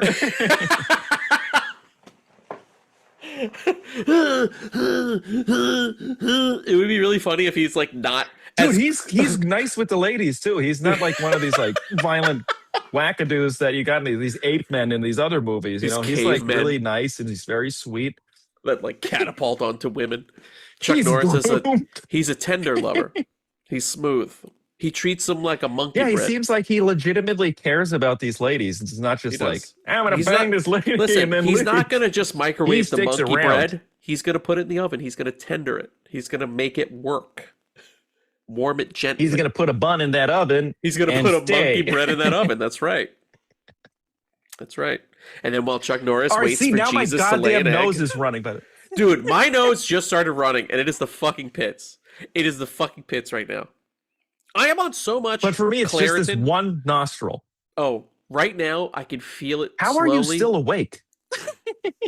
Because I found the trick. The trick is, for me, Claritin does not make me go to sleep. Sudafed does not make me go to sleep. You know what I wanted to take that fucks me up? I can't take it. Xyzal. Oh, that shit works really I know. Xyzal's great, but the problem is if I take Xyzal, good night. It's over. It doesn't matter what time of day it is. I'm out. Dude, I took Xyzal. I found that out the Damn. hard way. Last allergy season, last time, I literally took Xyzal. An allergy. Yeah, previously on My Allergy Life. I took Xyzal, and I went to dinner at like 6 o'clock, like a family dinner, like early. The sun was out. I took Xyzal. At dinner, I was falling asleep. And I drove. Oh man, that's like the worst. I had to hand my keys to be like, I'm sorry, I physically cannot drive. It's going to Dang. drive me home. Every time that happens. Yeah, Xyzal fucks me up. Can't take Yeah. it. And it sucks because Xyzal's super effective. Don't sponsor us, Sisal. Yeah, don't fucking come at me, Xyzal. I'm sorry. Claritin all the way for me. Or it seems effective because it knocks you out. I had no allergies when I had no consciousness for 7 hours. It puts me in a comatose state. Oh, here's a question I forgot to ask you. It has nothing to do with Rex, but do you ever see those doctors in stories because, you know, your phone hears shit, so you just get bombarded with these doctors that are like, and then take your finger Yep. and your thumb and you shove it. Does that There's help one. you at all? No, there's one bald guy I always see. Fuck this bald guy. There's a bald guy. You know what I'm talking about? And he's the guy that's like, jam your thumb into your cheekbone and hold for that fucking guy sucks. Because let me tell you, I've done every move he's done. Now I got face bruises. Dude, it hurts and it does nothing. That guy, I'm convinced it's just to make you hurt yourself. Because like Or give you a fucking wrinkle because you're stretching this side of your face Yes. out, so eventually you just get that dumb wrinkle here. Do you know You're about the drowning trick? Thanks a lot, bald doctor. Do you know about the drowning trick? You say drowning? Yeah. If you drown yourself and No, die, you'll no. never have allergies. So on Reddit, I found this thing that was called the drowning trick. And it's for people who get like me, like they get blocked up. Basically, you hold your nose, like take a big breath and you hold your nose. And you hold your breath until you can't anymore. And then you start rocking your head. Keep your nose held, pinched. You start rocking your head back and forth, back and forth. Do this as long as you can until you can't fucking breathe, until you have to take a breath. It tricks your brain into opening your sinus cavities. The only thing that sucks about it is it lasts for about 2 minutes. Oh, weird. All of a sudden, dude, you'll feel them open because your brain thinks, oh, fuck, something's wrong. I'm drowning. I have to get air somehow. Basically, what you're doing is you're turning on the mechanisms in your brain to open up the sinus cavities. And they open, and it works for wow. about 2 minutes. And then it's right back to bullshit. Back to the blocky. Man, that sucks. Sucks. How about those neti pots? Ever do that shit? where Neti you just pots dump are water great in your if you nose? don't have a blocked nose. If your shit is blocked, there's nowhere for the water to go, so it'll just trickle out. And the problem is that can create a sinus infection because the water's just sitting. Ah, Yep. God. Yeah. Fun facts. Fun facts. I've learned them all, dude. Fucking Earth. I've been at this for 7 or 8 years now with these fakakta allergies. Every year it gets stupider Every year I see bald guys on Instagram trying to tell me what to do, and it never works. Fucking baldy. Doesn't work. My recommend for that guy Motherfuckers. to go fuck himself. That bald guy sucks. Oh, I thought you were going to tell us, say, go to Turkey and get a hair transplant. Why Turkey? Is that where hair transplants are? Dude, when I went to Turkey, Dude, I need a hair transplant. I swear to God, dude, everyone in the airport had bandages around their head. There were people in my airplane where you could see the surgery marks and shit. People were getting these things like crazy. I saw a Turkish guy that was bald, and I was severely disappointed. I was like, dude, you live in the hair trend. You're doing your country a disservice by being a bald Turkish man. I thought you were going to say you By the way, went to Turkish people are Turkey very cool. and saw a bald guy on the plane, and then on your flight back from Turkey, that same guy had like head dressing and beautiful locks of hair were Yeah, he looked flowing like out of Elvis. it. Yeah, he looked like goddamn. Remember Johnny Bravo? Hey, Johnny Bravo. Yeah. He looked like him. Yeah. Okay, there you go. Mark said Silent Rage. Next up for me, let's talk about this. This is one we both watched. Oh, please. Mark, can we talk about Please. Nirvana, the I band, the hope this show, is the the one. movie? You got to play a spoiler, though. Okay, yeah, wait, hang on. Good call. It's hard. Are we going to spoil it or just? Or I think Maybe I feel we as though don't we're both spoil gonna gush everything. over I it. think we could maybe just talk. We could just gush, but if you're super sensitive, we both watched the new Nirvana, the band, the show, the movie, and there we go. I loved it. I loved it. Can I thank you really quickly? Matt has been a proponent with this. He even went to our Love of Cinema group and vouched for this movie. Okay, here's what Matt said, and I'm sorry if I'm taking your time, but I need people to know that Matt wrecked an amazing movie, and he said go in cold. So if you're planning to see this movie, or if you think you will see this movie, even though you know nothing about it, this movie is, we both think it's fantastic. I think it's safe to say. You have to go in cold. Don't read anything. Don't watch trailers. You were totally right, Matt. Just experiencing it as it unfolded. I had no clue what was going to happen, and this movie gets fucking crazy. Yes. Everybody skip It's the ahead. craziest Everybody, if movie you're I've listening, seen. skip ahead by like 2 minutes. Dude, there's so many amazing gags in it, but I knew, I had no idea where it was headed because I've never watched Nirvana, the band, the show. Now I want to watch the show because I think the show is just like this, like ridiculous shit each week where they try to like, I was told every episode is basically them trying to book a gig at the Rivoli, the place they try to get the gig. That's fantastic. So every episode starts with that. How do we play a gig at this place? Which, by the way, Canadian listeners will know the Rivoli is a place anyone can play. That's what makes it ironic. Anybody can get a show there. I didn't know that. That's hilarious. It's an open mic. Wait, You did just you show know up. that before? No, I found out after because I was reading just like Oh my reactions. god, that makes it And even somebody was better. like, "Hey, I'm a Canadian. That place, anybody can play." Like essentially what Matt does in the movie, where he calls and he books a gig in in Ottawa. He could have just called the Rivoli and they could have played there.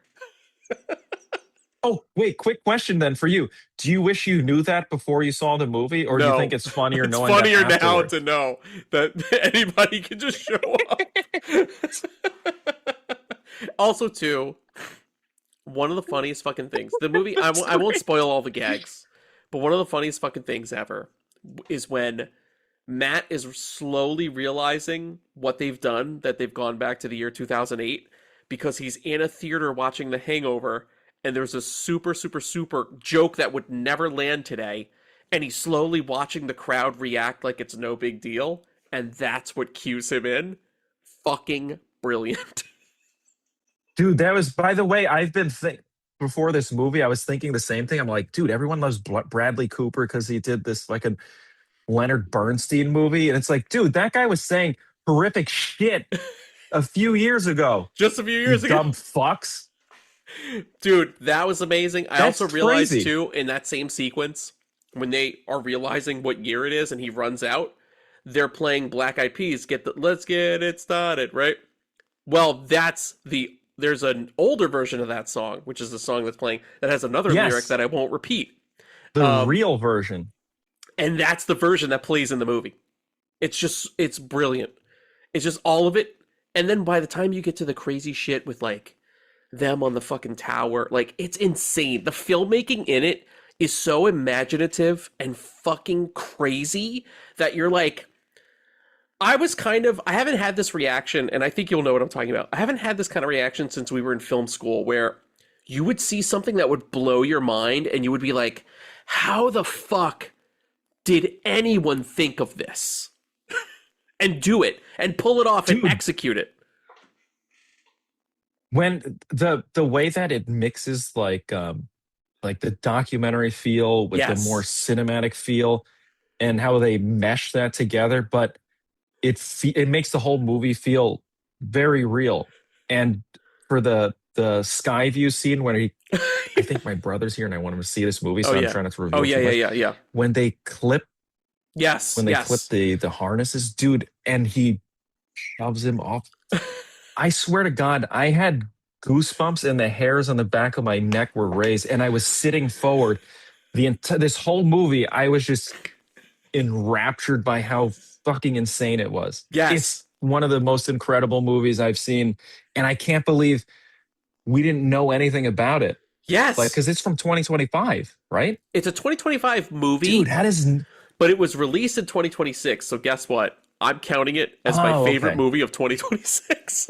Right now, it's my favorite thing I've seen this year. Okay. I know I'm ripping you off, but I'm totally gonna. I don't know if anything is gonna ever recapture that feeling that I had, and probably you had, where it's. You know what it made me feel like? Do you remember when we were first in college and we would buy like weird movies on DVD that we'd never seen before, and you didn't hear about it because like movie culture wasn't the same back when we were in college. It was less accessible. If you wanted some cool movies, you'd have to go to like eBay and get like you have to find some like copy from Japan for some movie you wanted to see. If you could even and then play you it. open it and watch it. Yeah. And if it wasn't region locked, if you had the 5 times that your player would allow you to switch it out for. Yes. And you'd watch this movie, it'd be nothing that anyone had recommended to you. You'd never read about it. You'd never seen it. Yes. And you would just watch the story unfold, and there's this excitement. Yes. Yeah. It and opens you're like, oh your shit, sphere you can of do consciousness that with film? as a filmmaker and as a film lover, where you're like, oh shit. Yeah. There's something here that no one has seen, and it blows your mind. That was the experience I had with this movie. Where like scene to scene, I was like, how are they doing this? It restored my faith in cinema, because I was like, you can still make something today that's as effective as some like, classic cult movie from back in the day where you thought like, okay, that's the best that film can do. We've done everything. Yes. And then this movie came out, and it's like, I had the same feeling for this movie that I did when I first saw The Matrix. The last time I was super excited about a film was probably The Matrix, and this is so that's 1999, and now it's 2020. It took that long, because I can't think of any other movie where I had that feeling of excitement and unknowing watching where it like broke your filmmaker brain in a way where you were like, how the fuck did you pull this off? That was the question, scene to scene. I kept asking. Scenes? Yes. Yeah. Where I was just like, how did you do this? Like, the filmmaking is just that good. They're just that clever. Like, that's the answer. And it blew me away. And the fact that the best part of all this is that it's also hilarious. Like, the best part of this is it's not a drama. It's not a sci-fi. It's a comedy. It's designed to make you laugh. Like, to me, not to be this guy, this is why it's so hard to review comedies. This is the funniest movie I've seen in a really long time, where I was laughing out loud. I agree. Like riotous laughter. Like I was laughing like a fucking idiot throughout the movie. Couldn't believe what I was seeing. By the way, the other thing too is like, it's sort of like, it makes you think two things. You're like, Zemeckis did a great job. There's no way there's going to be another Back to the Future, right? And then the thing in this movie, which I thought was brilliant, they're like, they mention Back to the Future. Yes. And then they do the same thing almost, but it's crazier. Yes. I don't know how they fucking did that. Yeah, or how they got away with it. You know what's going to happen, but you don't know what's going to happen. And even then, too, to double down on crazy. how crazy and aware they are, There's a moment where Matt looks at the camera and goes, "The copywriting on this is going to be insane. If you're watching this in a theater, consider..." Like, when he did that, I died. I was like, this guy's a fucking genius. Fucking amazing. Dude, this movie is brilliant. It doesn't feel like it's going to be. When you turn it on, you're like, it totally subverts all your expectations. And by the end of the movie, dude, I really wanted to watch it again. Yes. And I rewatched a bunch of scenes right after. And I wanted, if it wasn't so late, if I kind of was mad at myself, I was like, why did I start this movie so late? Because now I can't rewatch. That's how I know it's a really good movie, when I just want to rewatch it right after. And I'm telling you, when I replayed those scenes, I had the same feelings that I did when I first watched it, because that's how good they're put together. Everything feels so believable in this. Have you rewatched some of the since, best like, in effects full? work I've ever seen. Yeah, agreed. No, I want to introduce some people to it. Oh, I see. And I've watched it. So I've only watched it twice. So I watched it that first time. Texted all you guys. I texted all you guys about it immediately. Like, as the credits were rolling, I was like, I had to run and tell my friends. I was like, I have to. These are the film friends that I have. I have to tell you guys to go run and see this fucking movie. And then I watched it again the next day, just from top to bottom, and laughed my ass off again. Like, all the jokes still worked. I was like, this movie, it just made me admire it more, because then, instead of experiencing the story and being like, oh my God, I have no idea where this is headed, I was just able to marvel at how geniusly it's constructed. I was like, how the fuck do you put this together? Because the whole bit too, where you're actually looking at real footage of them as their younger selves, and you cut the footage and you're restaging. Is amazing. It's pitch perfect.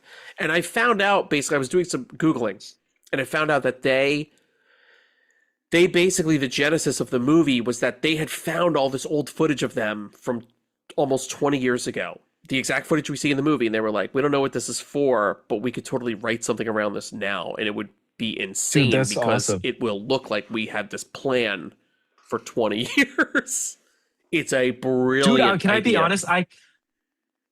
I wish they had totally lied and been like, we've been planning this for 20-something years.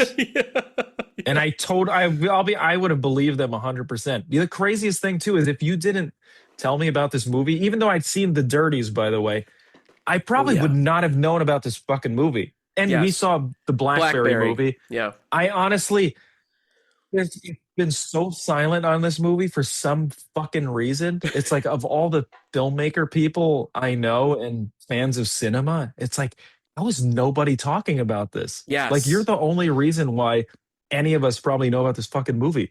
And it's brilliant. Yeah. And it's also, it's very moving too. It's about friendship. Yes. It's like, you and I have had this super long friendship. So part of that, when I was watching the movie, it made me realize how important those friends are. It's a great goddamn movie. 100%, dude. Yes, 100%. It's. I can't say enough about it.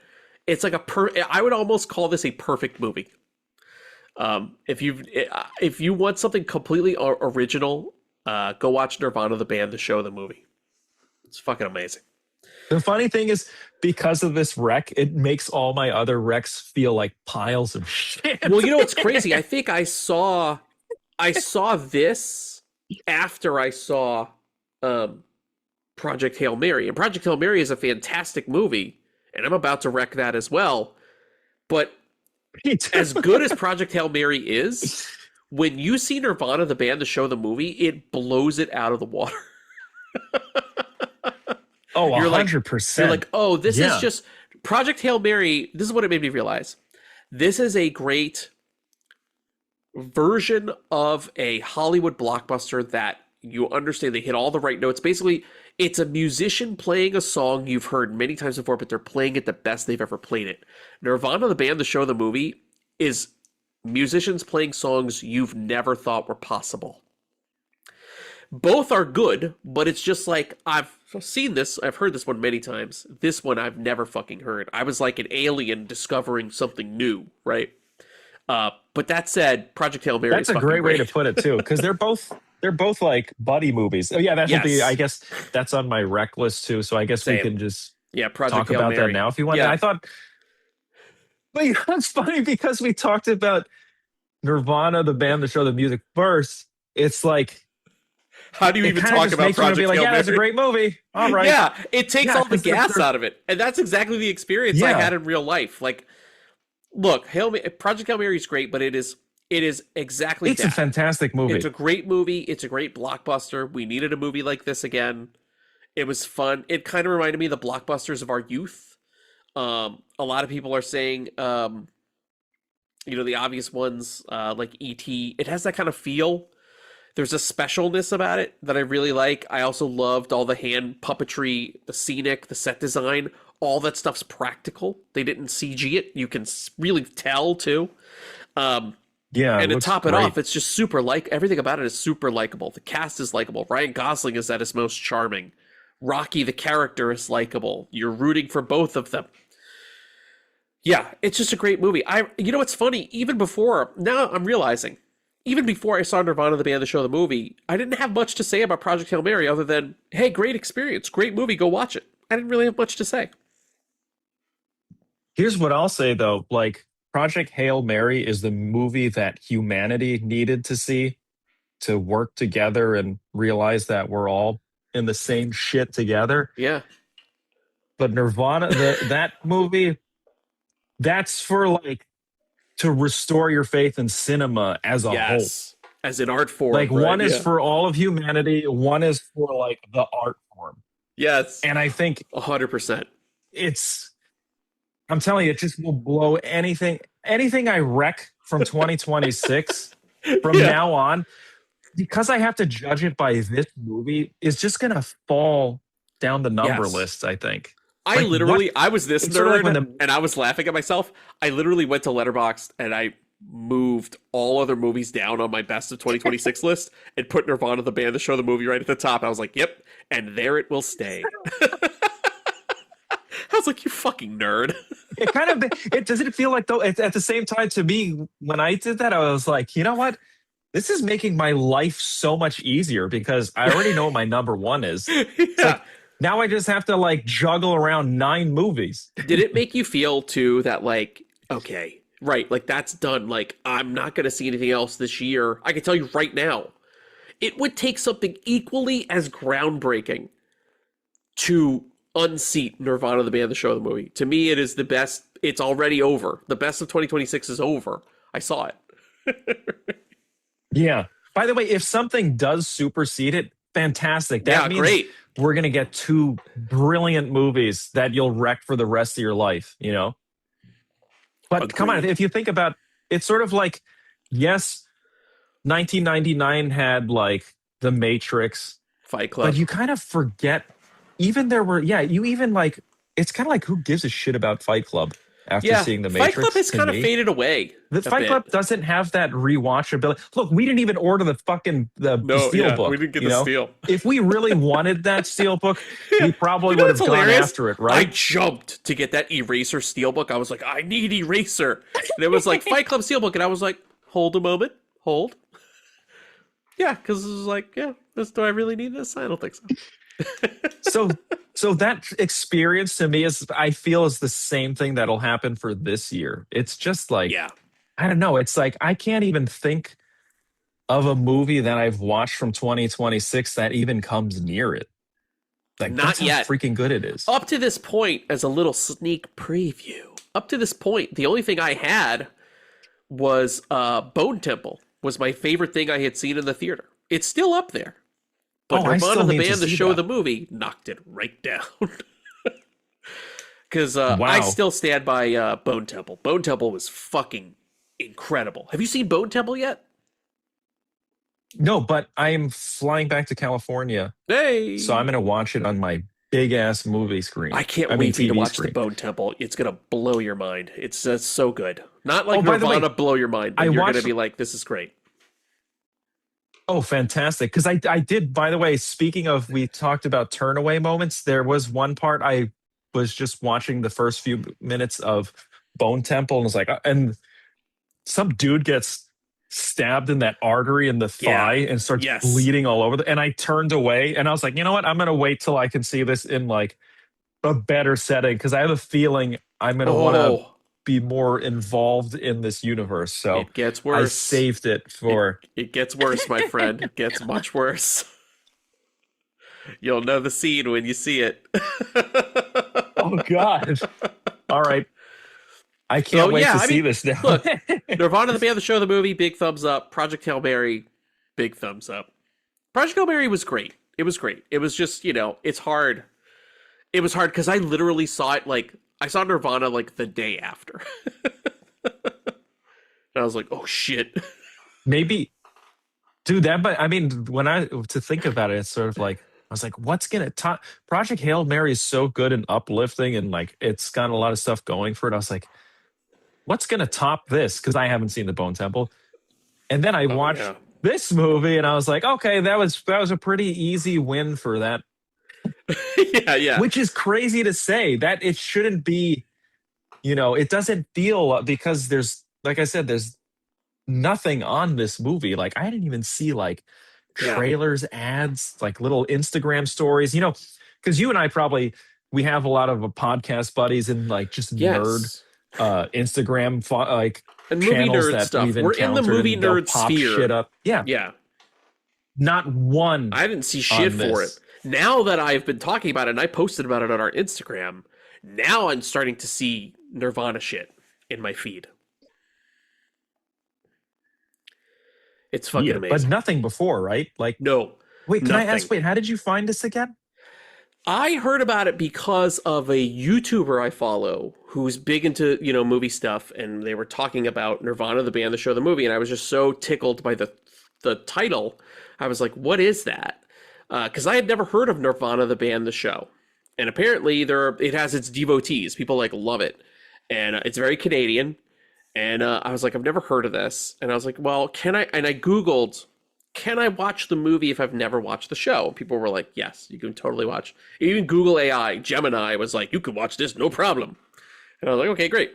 So I decided to watch it because I was like, well, let me see what this YouTuber's talking about. That's literally how it started. I knew nothing about it. And on purpose, I was like, it's kind of cool that there's this movie that is exciting people that I literally know nothing about. I've not seen a frame. I don't know what the people look like in it. I know nothing. So when I popped it in, dude, it was just crazy. I literally had no fucking clue what I was in for. Perfect way to see a movie. Perfect way to see this movie. Crazy. Yeah. By the way, I'm so glad you put all those disclaimers to not watch any or read anything about it. Because I wanted you guys to have the same experience difference. that I did. I was like, I don't want to cheat anybody out of the Nirvana experience. Don't know shit. Just go in and have fun. Be prepared to be blown away. It's Dude, just crazy. Crazy. Yeah, it's insane. I like that this is how good it is. I think this is the first time where we're wrecking other movies and we're still going back and talking. This is how it's been. And that's how you know it's good. Yeah, dude. I just keep, and there are just moments I'll be watching something else and for some reason I'll think about it. Or I'll be like, oh my God, that scene, that's so funny. Or just little ideas, concepts. That's what I'm talking about. It's a film school movie. Fucking concepts. Conceptually, things in it are making me, I'm noticing in everyday life where I'm like, that's brilliant. That's how they totally clued into that. And I'm sure the more I watch it, the more that stuff will dial in. But I was just blown away by it. Completely blown away. Oh, okay. All right, wait. More wrecks. All right, so we both wrecked Nirvana. We both wrecked Project Hail Mary. All right, you want to take the next one? What do you got? Okay. Let's bring it back to our original conversation at the beginning of this episode. We were talking about transfers and new releases. I don't know about you, but Hard Boiled for me has been one of these movies it's been like a unicorn to get a beautiful copy of. The DVD on Criterion sucks. I think it was like a Kino Lorber transfer, and historically those looked like shit back in the day. Or Fox Lorber, they had the rights for this ass print that was probably some guy wiped his ass with a VHS copy, and then they're like, "Here you go, Criterion." They left it out in the sun years, to just get sun bleached and baked. Yeah, it's just. Didn't it always look muddy and filthy and just utter shit? And it felt like, all right, what did they? Maybe they shot this on 16 millimeter or 8 millimeter. I don't know. It looks like garbage. This Arrow video, God, Criterion needs to take. I think Arrow is overtaking Criterion in terms of quality, because this version of Hard Boiled on the Arrow Blu-ray is gorgeous. It is Dude, so sharp. Arrow This is looks having like a movie year. of today. Arrow is having a fucking year. This is like their year. Yeah, It it's is- probably because their quality is fucking awesome. Yeah. It's like they're catering to exactly what their audience wants, and it's paying off because you gotta buy this thing. It's beautiful. I have never seen a more pristine version of this movie. I'm telling you, it's like Wow. I know I say this a lot and on my other reviews of discs, but this one does feel like you're watching something that's brand new. It's Wow. like it made me forget that this was shot on like film, and it's gorgeous. It's so clean. Yeah, I'm telling you, Fuck. this is one of the best transfers of a movie I've seen, especially this one because it does have a history of looking like ass. Anyway, it's an amazing movie. It's so cool. Action sequences, you'll probably be like, man, fucking filmmakers today lost that physical effects That action edge. that you can't do. Digital blood, digital explosions look like shit. And unfortunately, this is the type of movie that's going to ruin your experience of new action sequences. Because, like, I saw War Machine. Oh yeah. It looks so CG.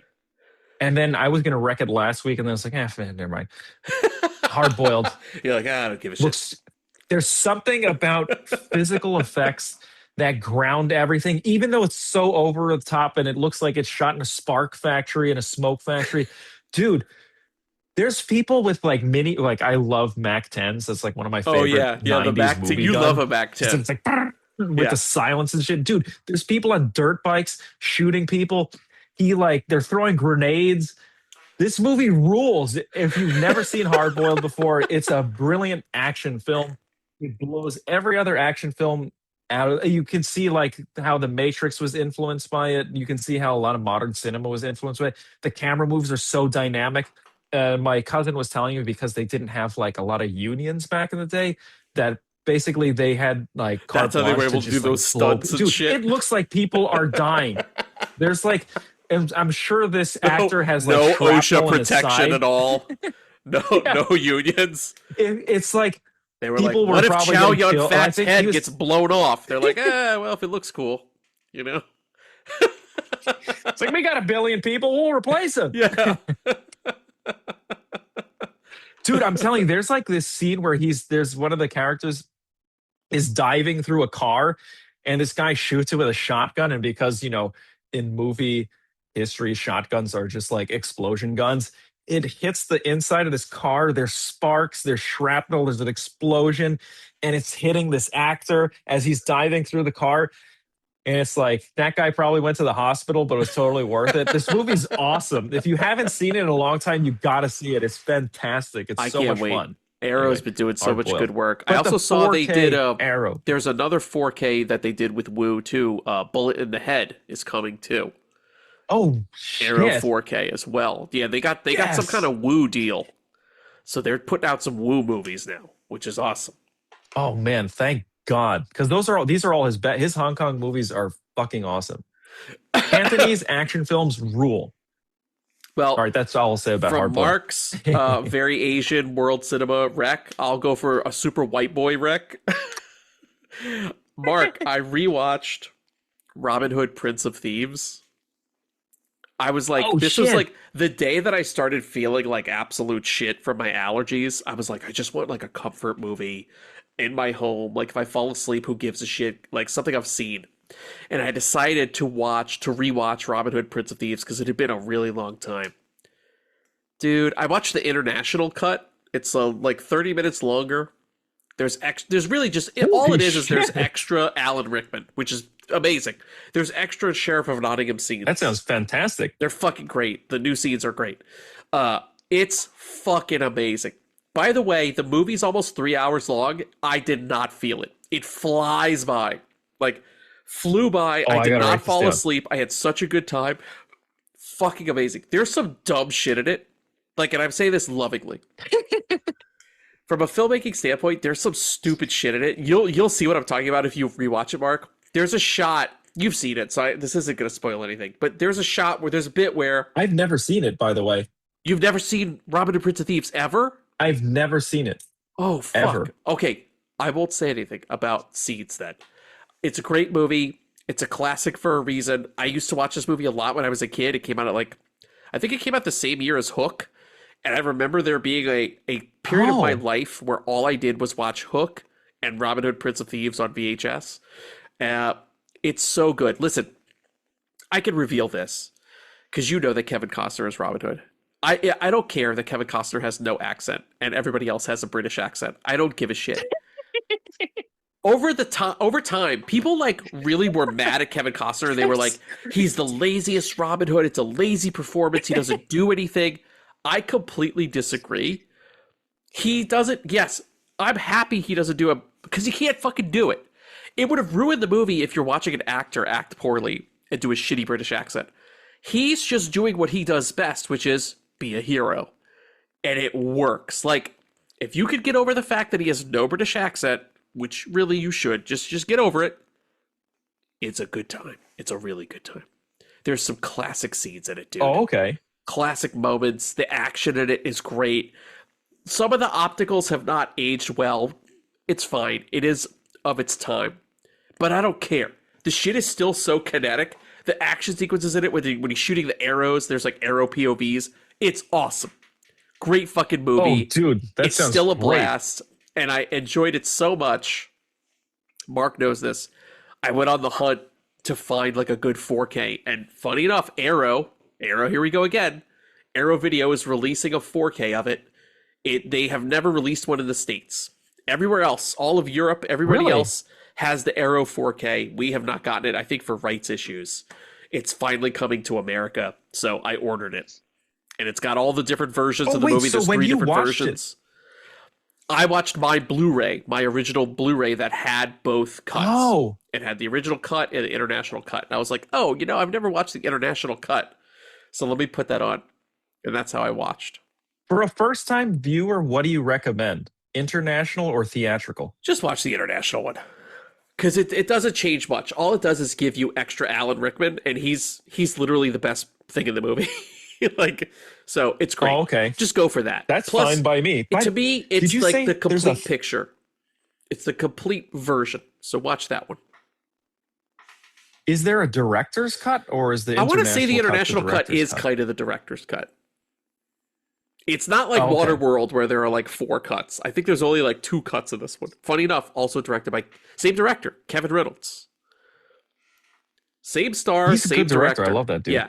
So 4 years before they would make Waterworld, this is why he got the Waterworld job, because he did such a good job with Robin Hood, Prince of Thieves. And I can't believe you've never seen Robin Hood. If I know how much you like Waterworld, like I like Waterworld, dude, you're gonna have a fucking blast with Robin Hood, Prince of Thieves. Oh, okay. It's great. Dude, well, it's so we fun. can talk about it next time because I'll definitely watch it before the next show. Oh yes, I can't wait. I There's will so many make good little sure surprises to watch in it it. before the next. Great quotables, great cast. I can't wait for you to there's just moments that I know you're gonna be like, oh my god. I can't wait. Robin and Prince of I Thieves. can watch it on the it 100-inch then. Yes. Yeah, I Okay. would watch this as I big will, as you sir. can. It's great. When does the 4K come out, though? Is it? Let's look it up. I'm sorry, everybody. You can hear my congestion getting progressively worse. Robin Hood. Oh, Prince... it's okay. I've been doing this the entire time. So... Oh. Wait. Okay. Here we go. I don't know if anyone's gonna hear the scratching of my nose sound. Let me share my screen. Here we go. Robin Hood. May 25th. I told you, every fucking thing is coming out May 25th or the first week of June. Every fucking movie that has had a major impact on me as a kid, every movie. I don't know fucking why. I don't know what's in the water. Something's happening. Anyway, here it is. Dude, look at that shit. Hey, that must have been a good year then for Dude, movies. the flaming arrows and shit. That shit is so awesome. This movie's awesome. If you don't like Robin Hood because you think Kevin Costner's performance is lazy, you're dumb. As a kid, though, I do remember the fever that was going around because all the kids at my church were totally into it. Oh, fuck yeah. And I remember seeing the posters in the subway. Yeah. Yeah, it's just one of those things that I guess, I don't know, maybe my parents were like, Kevin Costner's of the devil. Well, let me tell you this. did he support abortion? It's interesting that you have never seen this because you've seen many versions of Robin Hood. So I don't know if you'll have the same reaction that I did because when I saw it, I was a kid. I was 8 or 9 years old. The only other Robin Hood I had seen was the Disney Robin Hood, where he's a fox, the animated one. I had no idea this was how I learned the story of Robin Hood. Fun fact, I have not really seen many Robin Hood movies, including the Ridley Scott one. I thought you loved Russell- that one. was it I assumed Russell you Crowe loved one? that one because it's Ridley I've Scott. never seen it. Okay, don't watch That's any one other of the Robin Ridley Hood Scott movies. movies that I have not seen. Don't watch any other Robin Hood movies. Watch this one first then. Then you probably will have the same experience I did as a kid watching it for the first time. I can't wait to hear what you think about this movie. Oh, okay, that's great. But so you asked if I had seen other ones. The only Robin Hood movie I've seen is Robin Hood Men in Tights. Perfect.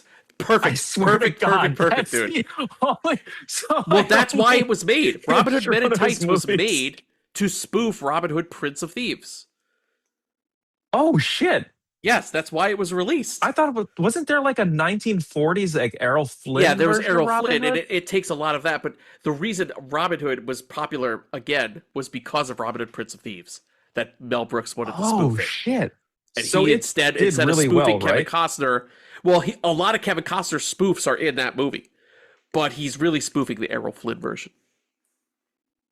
Oh, okay. Oh, I gotta watch. Maybe I'll watch Prince of Thieves and then watch Men in Tights right after. Does that sound like I'm like fucking Oh, sawing shit. logs? Ah! This has been my life, by the way. Fucking allergies. It sounds terrible. Hey, at least you got sucks. monkey bread. Yeah, I don't have any monkey bread. I should have got some. Ah, shit! Mark, what's next for you, buddy? All right, let's see. Oh wait, that was my my note to buy monkey bread. Here's one that we can talk about. The ambulance. I finally watched The Ambulance, dude. Oh, yes! It's a solid wreck, dude. And don't worry, I'm not gonna say The Ambulance for the next 5 episodes. But it was a fantastic movie. Yes.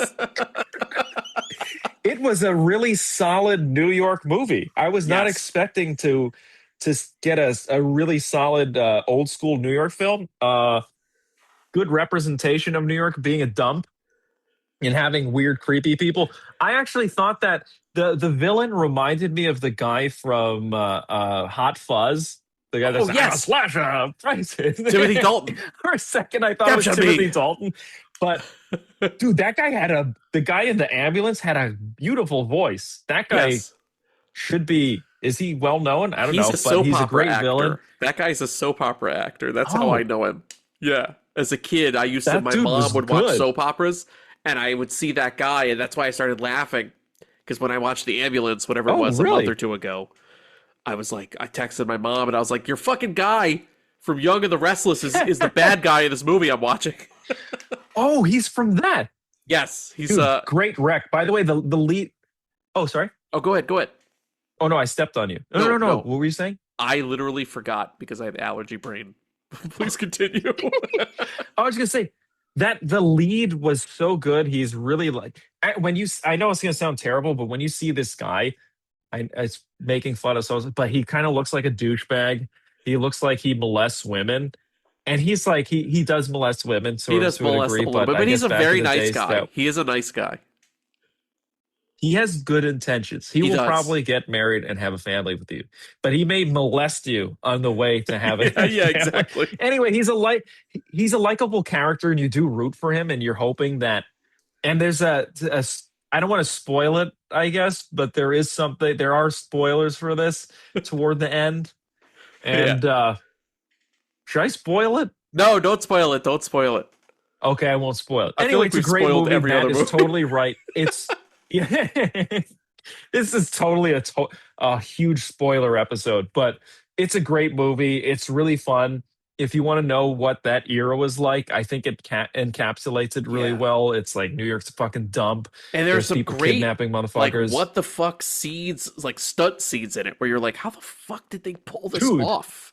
Yes. That shit I where won't he's on say the anything, gurney but and he comes there's- out of the back of the ambulance and he's rolling down the street. It's fucking insane. How do they do that? Dude, when the two cars are crossing and it feels like he went right through them. Oh my god. It's so good. It's sort of like, the funny thing is those sequences are so good. It's a movie and probably no one was harmed in the making of it because of rules and regulations. Yes. But Unlike there the John are Woo legit movies. moments where as a viewer are like, Yes. you're kind of clutching yourself because you're like, oh my god, is this guy gonna get fucking creamed? And we should say this is the ambulance. There's a lot of ambulance movies, including the one that we love with Michael Bay that inspired this. Bring ambulance.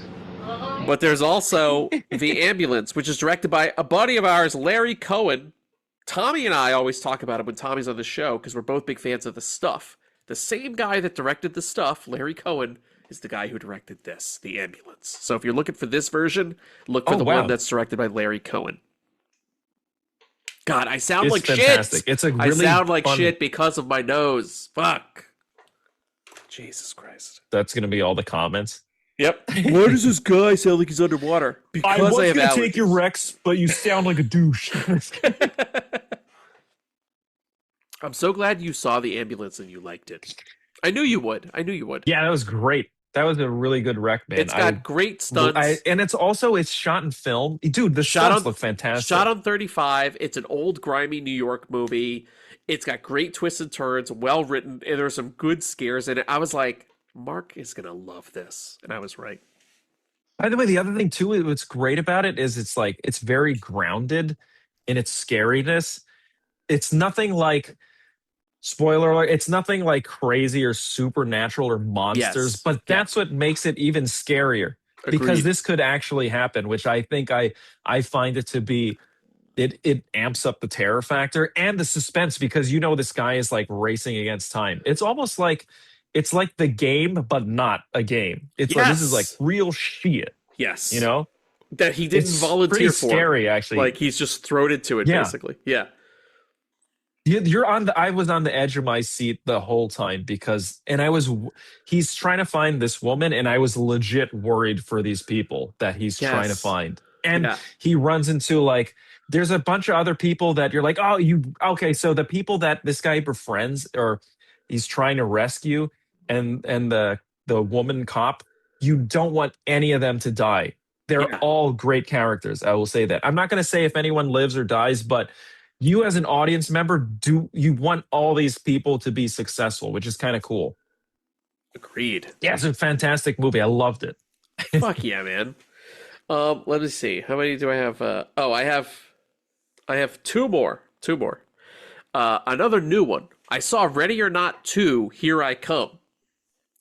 All I'll say about this is that see this in the theater before it leaves, because I don't think it's doing too well, and I think its time is very limited. So if you want to see this in the theater, I would probably jump this week to go, because after this week, I think it's going to disappear. I have to say, I liked the first Ready or Not, but I wasn't crazy about it. I like this one more. And the internet disagrees with me. They actually prefer the first movie. I see the consensus that this one isn't as good. People are like, eh. Even Tommy, we talked to our buddy Tommy over the weekend, and he was like, yeah, I didn't like it more than the first one, but I thought it was okay. I think this part 2 is the movie I wanted in the first Ready or Not to be. Oh, interesting. So I'm a big fan. I won't spoil anything. It's great, though. Okay, so I saw the original one and I do like it, but it's been such a long time, I've sort of forgotten about it. Should I just keep it as a forgotten movie? Yeah, I would. Watch the second one cold? I would just go right in, because the first 2 minutes of this replay the ending of the first movie. Oh, okay. And it brings you kind of into it. You kind of remember, because that was a long time. That was 7 years ago. And they're not pretending that you remember. So they bring you through the events again briefly. The movie holds your hand. You're never lost. I honestly think... Oh, okay. I honestly think you don't even need to have seen the first movie for this to work. I think it's such a basic idea. It's basically like a beat 'em up with these people. It's almost like a video game. It's like, all right, here are these two characters. They got to get through these henchmen and these bosses so that they can survive. And they go through basically different levels, and they acquire different weapons and stuff. But That sounds pretty cool. I don't think you need to rewatch the first one at all because the movie's going to hold your hand. But it is really fun, and I had a great time with it. I thought the cast was awesome, and it was what I wanted the first movie to be. I think the first movie is more of a quiet, stealthy movie that's very like, ooh, let me sneak around, let me be as sort of small as I can, and it's in the trailer. I remember for that one made it look a lot more bombastic. This is what this is. So part 2 is, whereas the first movie is stealthy and quiet, this is more of like action-packed, big, violent, over the top. So, yeah, really. Is it like this what Smoking Aces should have been? No, not at all. What? No. It's nothing like Smoking Aces. Was like in the trailer, but remember in the trailer, it was supposed to be this like battle royale that looked fucking awesome, and then it was just a total flop. Yes, I guess. Oh, okay. I don't remember. Oh, okay. Now I understand. I don't remember that trailer for Smoking Aces, but what you just described is what Ready or Not 2 is. It is that through and through. Okay, cool. It's so good, in my opinion, it should have been the first Ready or Not. Because they marketed the first Ready or Not like it was this. And when you got there, in my opinion, it was still good, but it was a little bit of a quieter, like, let me sneak around. There were maybe a couple kills. It was a very small movie. This feels like, hey, we got some money and we're going to fuck shit up. Like, good time. Oh, okay, that's I had a good cool. time with it. Yeah. By the way, it reminds me, the first one reminds me of when you want to play a video game and you're like, and they're just like, you can only do stealth. If you go crazy, you're going to lose. Yes. Like, shit. That's 100% what it is. Yes. And in this one, it's more like a beat 'em up. It's like Double Dragon or something. It's like, all right, here are these two characters. Oh, cool. Punch and kick and knife people, as many people as you can to get to the next room. That's what it is. That's a great point. Okay, this sounds fucking awesome. Yeah, I think, I mean, I'll be curious to hear what you think, but I liked this one more. What was that? By the way, who was the guy from, oh, shit, he was in Slumdog Millionaire. Remember he directed a movie Dev where he's just Patel. beating the shit out of people? Yes, Yeah. Monkey Man. What was Monkey that Bread. movie? Oh, thank you, Monkey Man. Monkey Bread. They should have had a tie-in with the Monkey Bread. Monkey Man, Monkey Bread. Dude, could you imagine that's like the product tie-in? You go to get the Monkey Bread out of the freezer and a fucking Monkey Man's on the top like... Brought to you by Dev Patel's Monkey Man. They're like, well, what products can we tie into this? Chips? No. That would be great if in that movie there he just has to eat it for some reason because contractually he's obligated to show it. We need at least one scene of Dev eating the monkey bread from the freezer. Okay. He eats it and he gets all powered up to fight. Mark, if you get the monkey bread and make it, please make a reel and we'll post it. We'll post it on the podcast Instagram so people can see it. Okay, I will. Okay. By the way, instead of him dipping his head in the water, it's like he dips his head in a monkey bread. In the monkey bread. His face. He doesn't even need a mask at that point. All the monkey bread pieces are covering his face.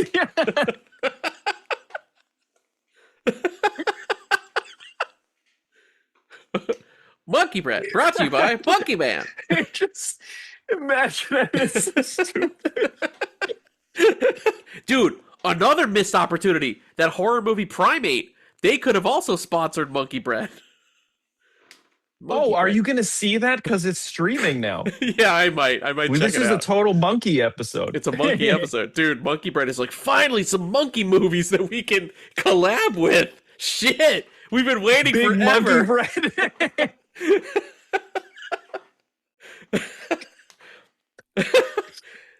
We haven't been able to do this shit since Congo. It's been like 30 years. Look at us now. We got all kinds of monkey stuff. Whee!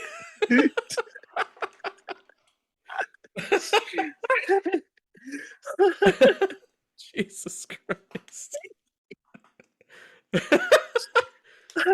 Monkey Bread brought to you by Primate. Sweet.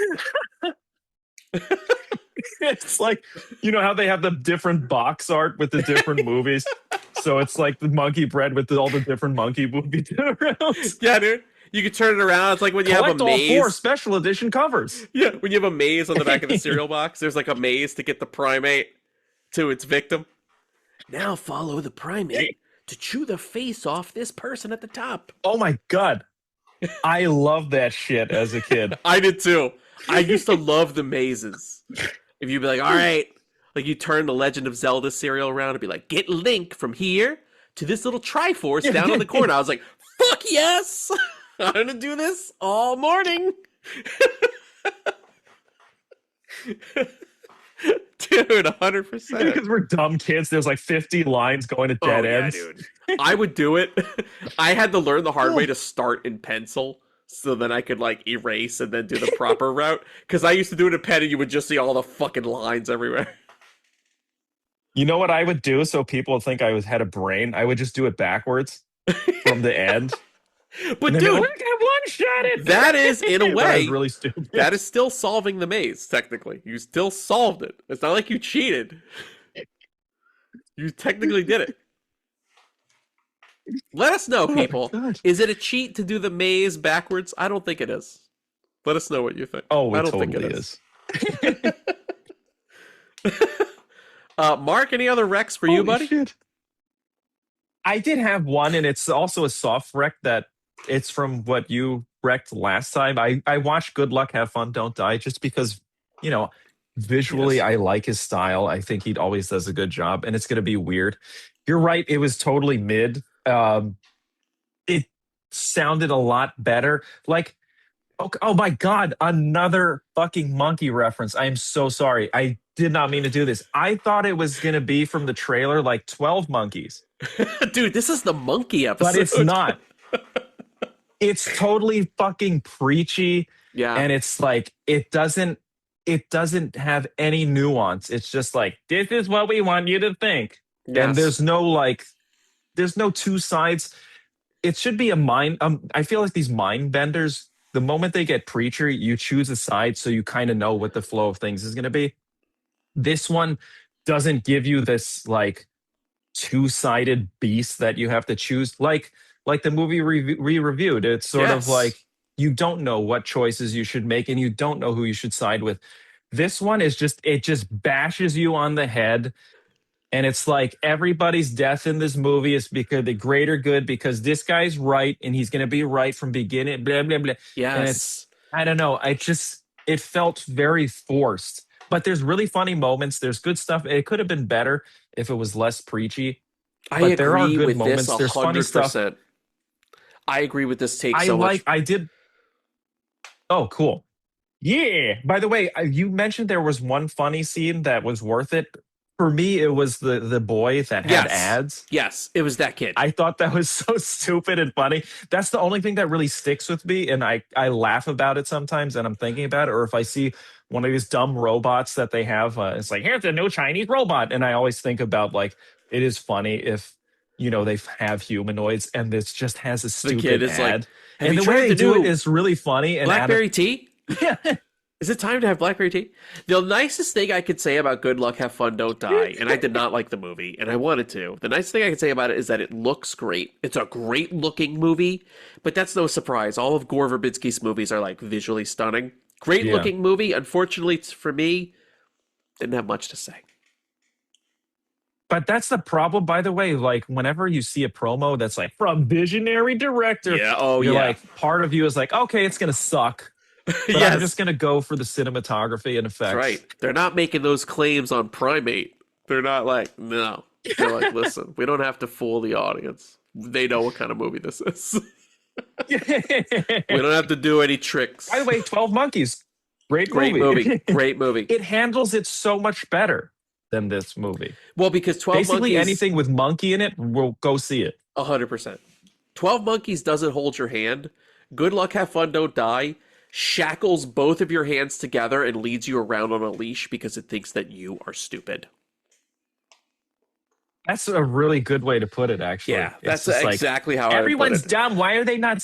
Yeah. You know what it feels like? They think they're the only ones who know that AI is bad, and they're like, Yes. all you people are stupid. It's like no one likes fucking AI. But that makes me sad to think about, because then I'm like, oh no, because I have so much respect for Gore Verbinski. I'm like, does that mean that he's that guy? He thinks he's the first person to reach this conclusion, and he thinks he's the smartest guy in the room, and he doesn't realize 80% of the population already agrees with him.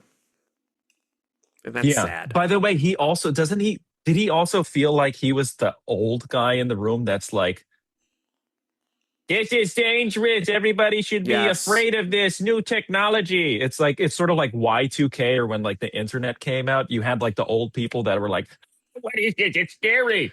Yeah. Meanwhile, and now old people love the internet. They only believe shit. They only believe the stupidest shit on the internet. Okay? The shit they used to warn you about when you had AOL. They were like, you can't believe everything you meet on the internet. What if that person you're talking to is a kidnapper? Today, those same fucking parents are old, and they'll believe the stupider the better. If you're like, hey, by the way, the water is making us gay. They'd be like, I knew it. I knew it. I felt gay when I drank the water this morning. Like, they would believe that. Fluoride. They would believe that shit in a second. 100%. Yeah, that kind of makes me a little sad, because it makes me lose respect for Gore Verbinski a little bit. It felt, because did he have a hand in the writing of it at all? Do you know? Let's look it up. I think it was written by somebody else. I think he But it did feel like it was like an out of touch viewpoint, you know? It also seemed very dated. It's sort of like, oh, no, he didn't write it. Matthew Robinson wrote it. how old is that guy? Is he old? Let's see. He's got to be in his 60s. Matthew Robinson. He's 20. I'm like, ah, shit. Matthew Robinson, screenwriter. Get ready for this, Mark. He's 47. Oh, okay. That's sort of, that's kind of in line. Oh my God, Mark. Do you know what this guy also wrote? You're not going to believe it. No. Oh, He wrote Love and Monsters. Oh, shit. Oh, man, I pooped on the guy that I actually How liked. did this guy... Love and Monsters is so good. How did that same guy write this? Well, maybe Gore Verbinski was like, you don't know what you're talking about. We're going to do it my way. I'm a visionary director. Gore Verbinski. I don't know why I gave him that. I don't even know how he sounds. Why don't you put my vision on your typewriter? This is what he thinks. He's like, put down Rango. Put what down I'm talking about. your cheese puffs. All his shit's outdated by 20 years. Put down your... Even the kid, the AI kid in the movie eats cheese puffs. It's like the most South Park shit from 20 years ago. That's what he knows. Dude, it's totally a boomer version of what they think. It's a like, boomer movie. It's written by children eating junk food. 100%. It's a boomer movie. That and the prompting stuff with the cat made no sense too. That was stupid. Because it's like, what are we supposed to believe, that he's actually changing things, or is he in an AI prompt? It was just like, it's very sloppy. Also, I was like, is this supposed to be in like funny, a cool reveal way, or just cool, or weird for weird's sake? Like, what is this? I think it was like, I couldn't wrangle what the tone was. I was like, why is this funny? And then the next scene, I was like, why am I supposed to care that this person's dead now? Like, that's really what we're doing? Or the other thing is, like, the main character didn't care about anyone's life, so it made his cause and everything about it like, I didn't like him anymore. I was just like, this guy's a piece of shit. It felt, and we're supposed to be rooting for him. It made everybody feel expendable. He's a fucking asshole. Where I was like, I place no value. He doesn't place value on anybody's life. I don't place value on anybody's life then. So I'm like, it doesn't matter. When people would die, then they would turn around and act like you were supposed to care about that character. I'm like, but 5 seconds ago, we didn't care. And you didn't care. And also, did it make any sense that this is the guy they would send to save humanity? No. He's an idiot piece of shit that doesn't understand anything, and he treats people like garbage. Yes. There's no... Actually, why am I fucking wrecking this movie? I was like... I'm basically recommending it for the child ad section. One scene. Mark is recommending it for one scene. And the cinematography. The cinematography is great. But there's nothing to connect with. Yeah. It is gorgeous, And the effects do look good. I saw this in the theater. I was very excited. I was like, I'm going to go support Gore Verbinski. I'm going to go see it with an audience. Yeah, that was a waste of my time.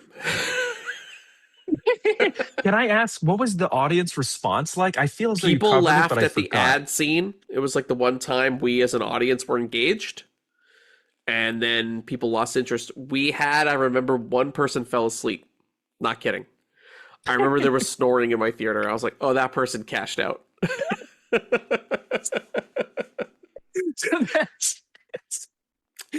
Real talk. When that happens during a bad movie. Dude, and here's what's even worse, because it wasn't playing at my local. So I was like, oh, the nearest theater that's playing it is 45 minutes away. Oh, no. I drove 45 minutes to another town to see it. And I was like, look at me being like a movie guy. I drove to another town to see this little movie. Waste of my time. Giant waste of my time. Waste of gas. Gas is expensive. Wasted gas. Waste of my time. Wasted valuable earth resources. I'm sure I threw some trash on the ground. That hurt everybody. Terrible waste. All of it was a waste. Nothing positive. Then I used AI to see if there's a post-credit scene and used the energy of an entire country to get that answer. Yeah, I was like, didn't AI help me get here? Like, didn't Google Maps help direct me here to this venue? You know what I mean? I'm like, I hope it works on the way home, because I don't fucking know how to get home otherwise. Holy shit. You know what I mean? Fuck you, Gore Verbinski. Holy shit. Maybe if he made this like 10 years before with like maybe a little bit after Transcendence, because that one was too early. Maybe if then this like 5 years ago, people would be like, this is brilliant. But it's like, yeah, it's kind of like it's already too late to make it. It's not even a warning anymore because it's too prevalent for it to be a warning. I'm like, sign, what you know? AI like, dude, engine helped you craft some of these shots? Yeah, exactly. It's like, what did you use to remove the effects? Yeah, exactly. Dance. Exactly. What did you do? What did you do, Gore? It's like, thanks for not saving humanity. Listen, you know who will never He's succumb the guy to that AI? gets the time machine and he went the wrong gate. You know who will never succumb to AI? The creators of Monkey Bread, because they don't need it. They already have a winning formula. They've won. They don't need it. If AI takes over, they don't give a shit because they still have Monkey Bread. They're like, fuck it, we sell plenty of Monkey Bread. Who cares? Hey, as long as if AI destroys everything but leaves Monkey Bread alone, we have a great society. They're like, TSA is getting paid now. Awesome. We still have a ton of Monkey Bread in the freezer. Awesome. That's all we need. That's it.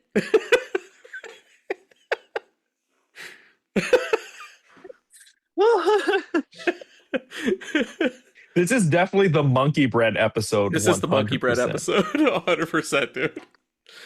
I want some Monkey Bread now.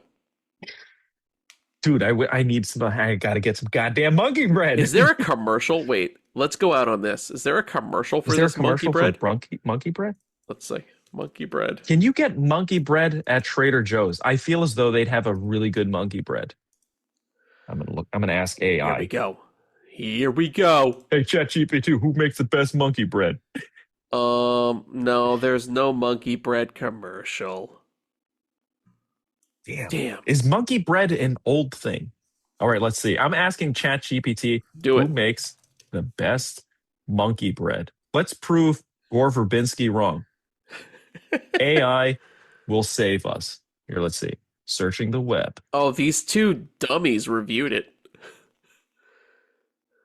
I see some people reviewing it on YouTube. Oh, man. This is just giving me local bakeries. Never mind. See, Okay.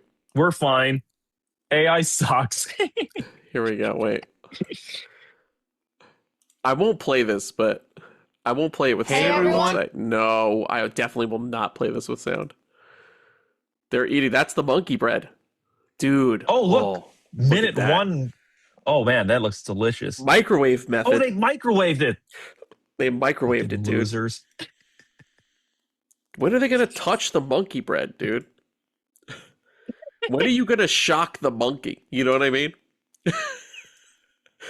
Oh, there we go. Oh, dude, it's gonna be Dude, good. that looks great. Man, Bridgeford monkey bread and like double shot of espresso. monkey bread. Yeah, that's gonna be commercial. my new breakfast. Come on, we want a commercial. Play it. Is this TikTok? It's so good they don't need a commercial. Oh, Oh, TikTok, let me play it. oh, you don't have that. I don't have TikTok. Oh, where's the sound? Wow, that Hello? looks freaking amazing. Oh, unmute. Here we go. Oh, wait, it's just going to be crappy music. Okay. There we go, dude. There it is. The monkey bread. We're Oh my looking at god, the- this guy ate an entire monkey bread solo. Holy shit. Oh, Wait, how my big is this God. thing? It's huge. I think it's going to be like... It's going to be like the size of a basketball, I think. Damn. Oh, That my looks delicious. God. Dude. All right, I will. How I promise you, badly I do will you get want this right now? and I'll make a video. My mouth is watering as much as my nose. That was good. Please make a video so we can repost it on the Instagram. I will, and I will tag the Matt and Mark movie show. Dude, you know what you Monkey do? bread. Make us a collaborator, where it's like, make this person a collaborator, do it, and it'll feed it out on our feed. One less thing I gotta do. I will. All right, guys. I think that's it for us this week. We're out of here. Peace. Peace.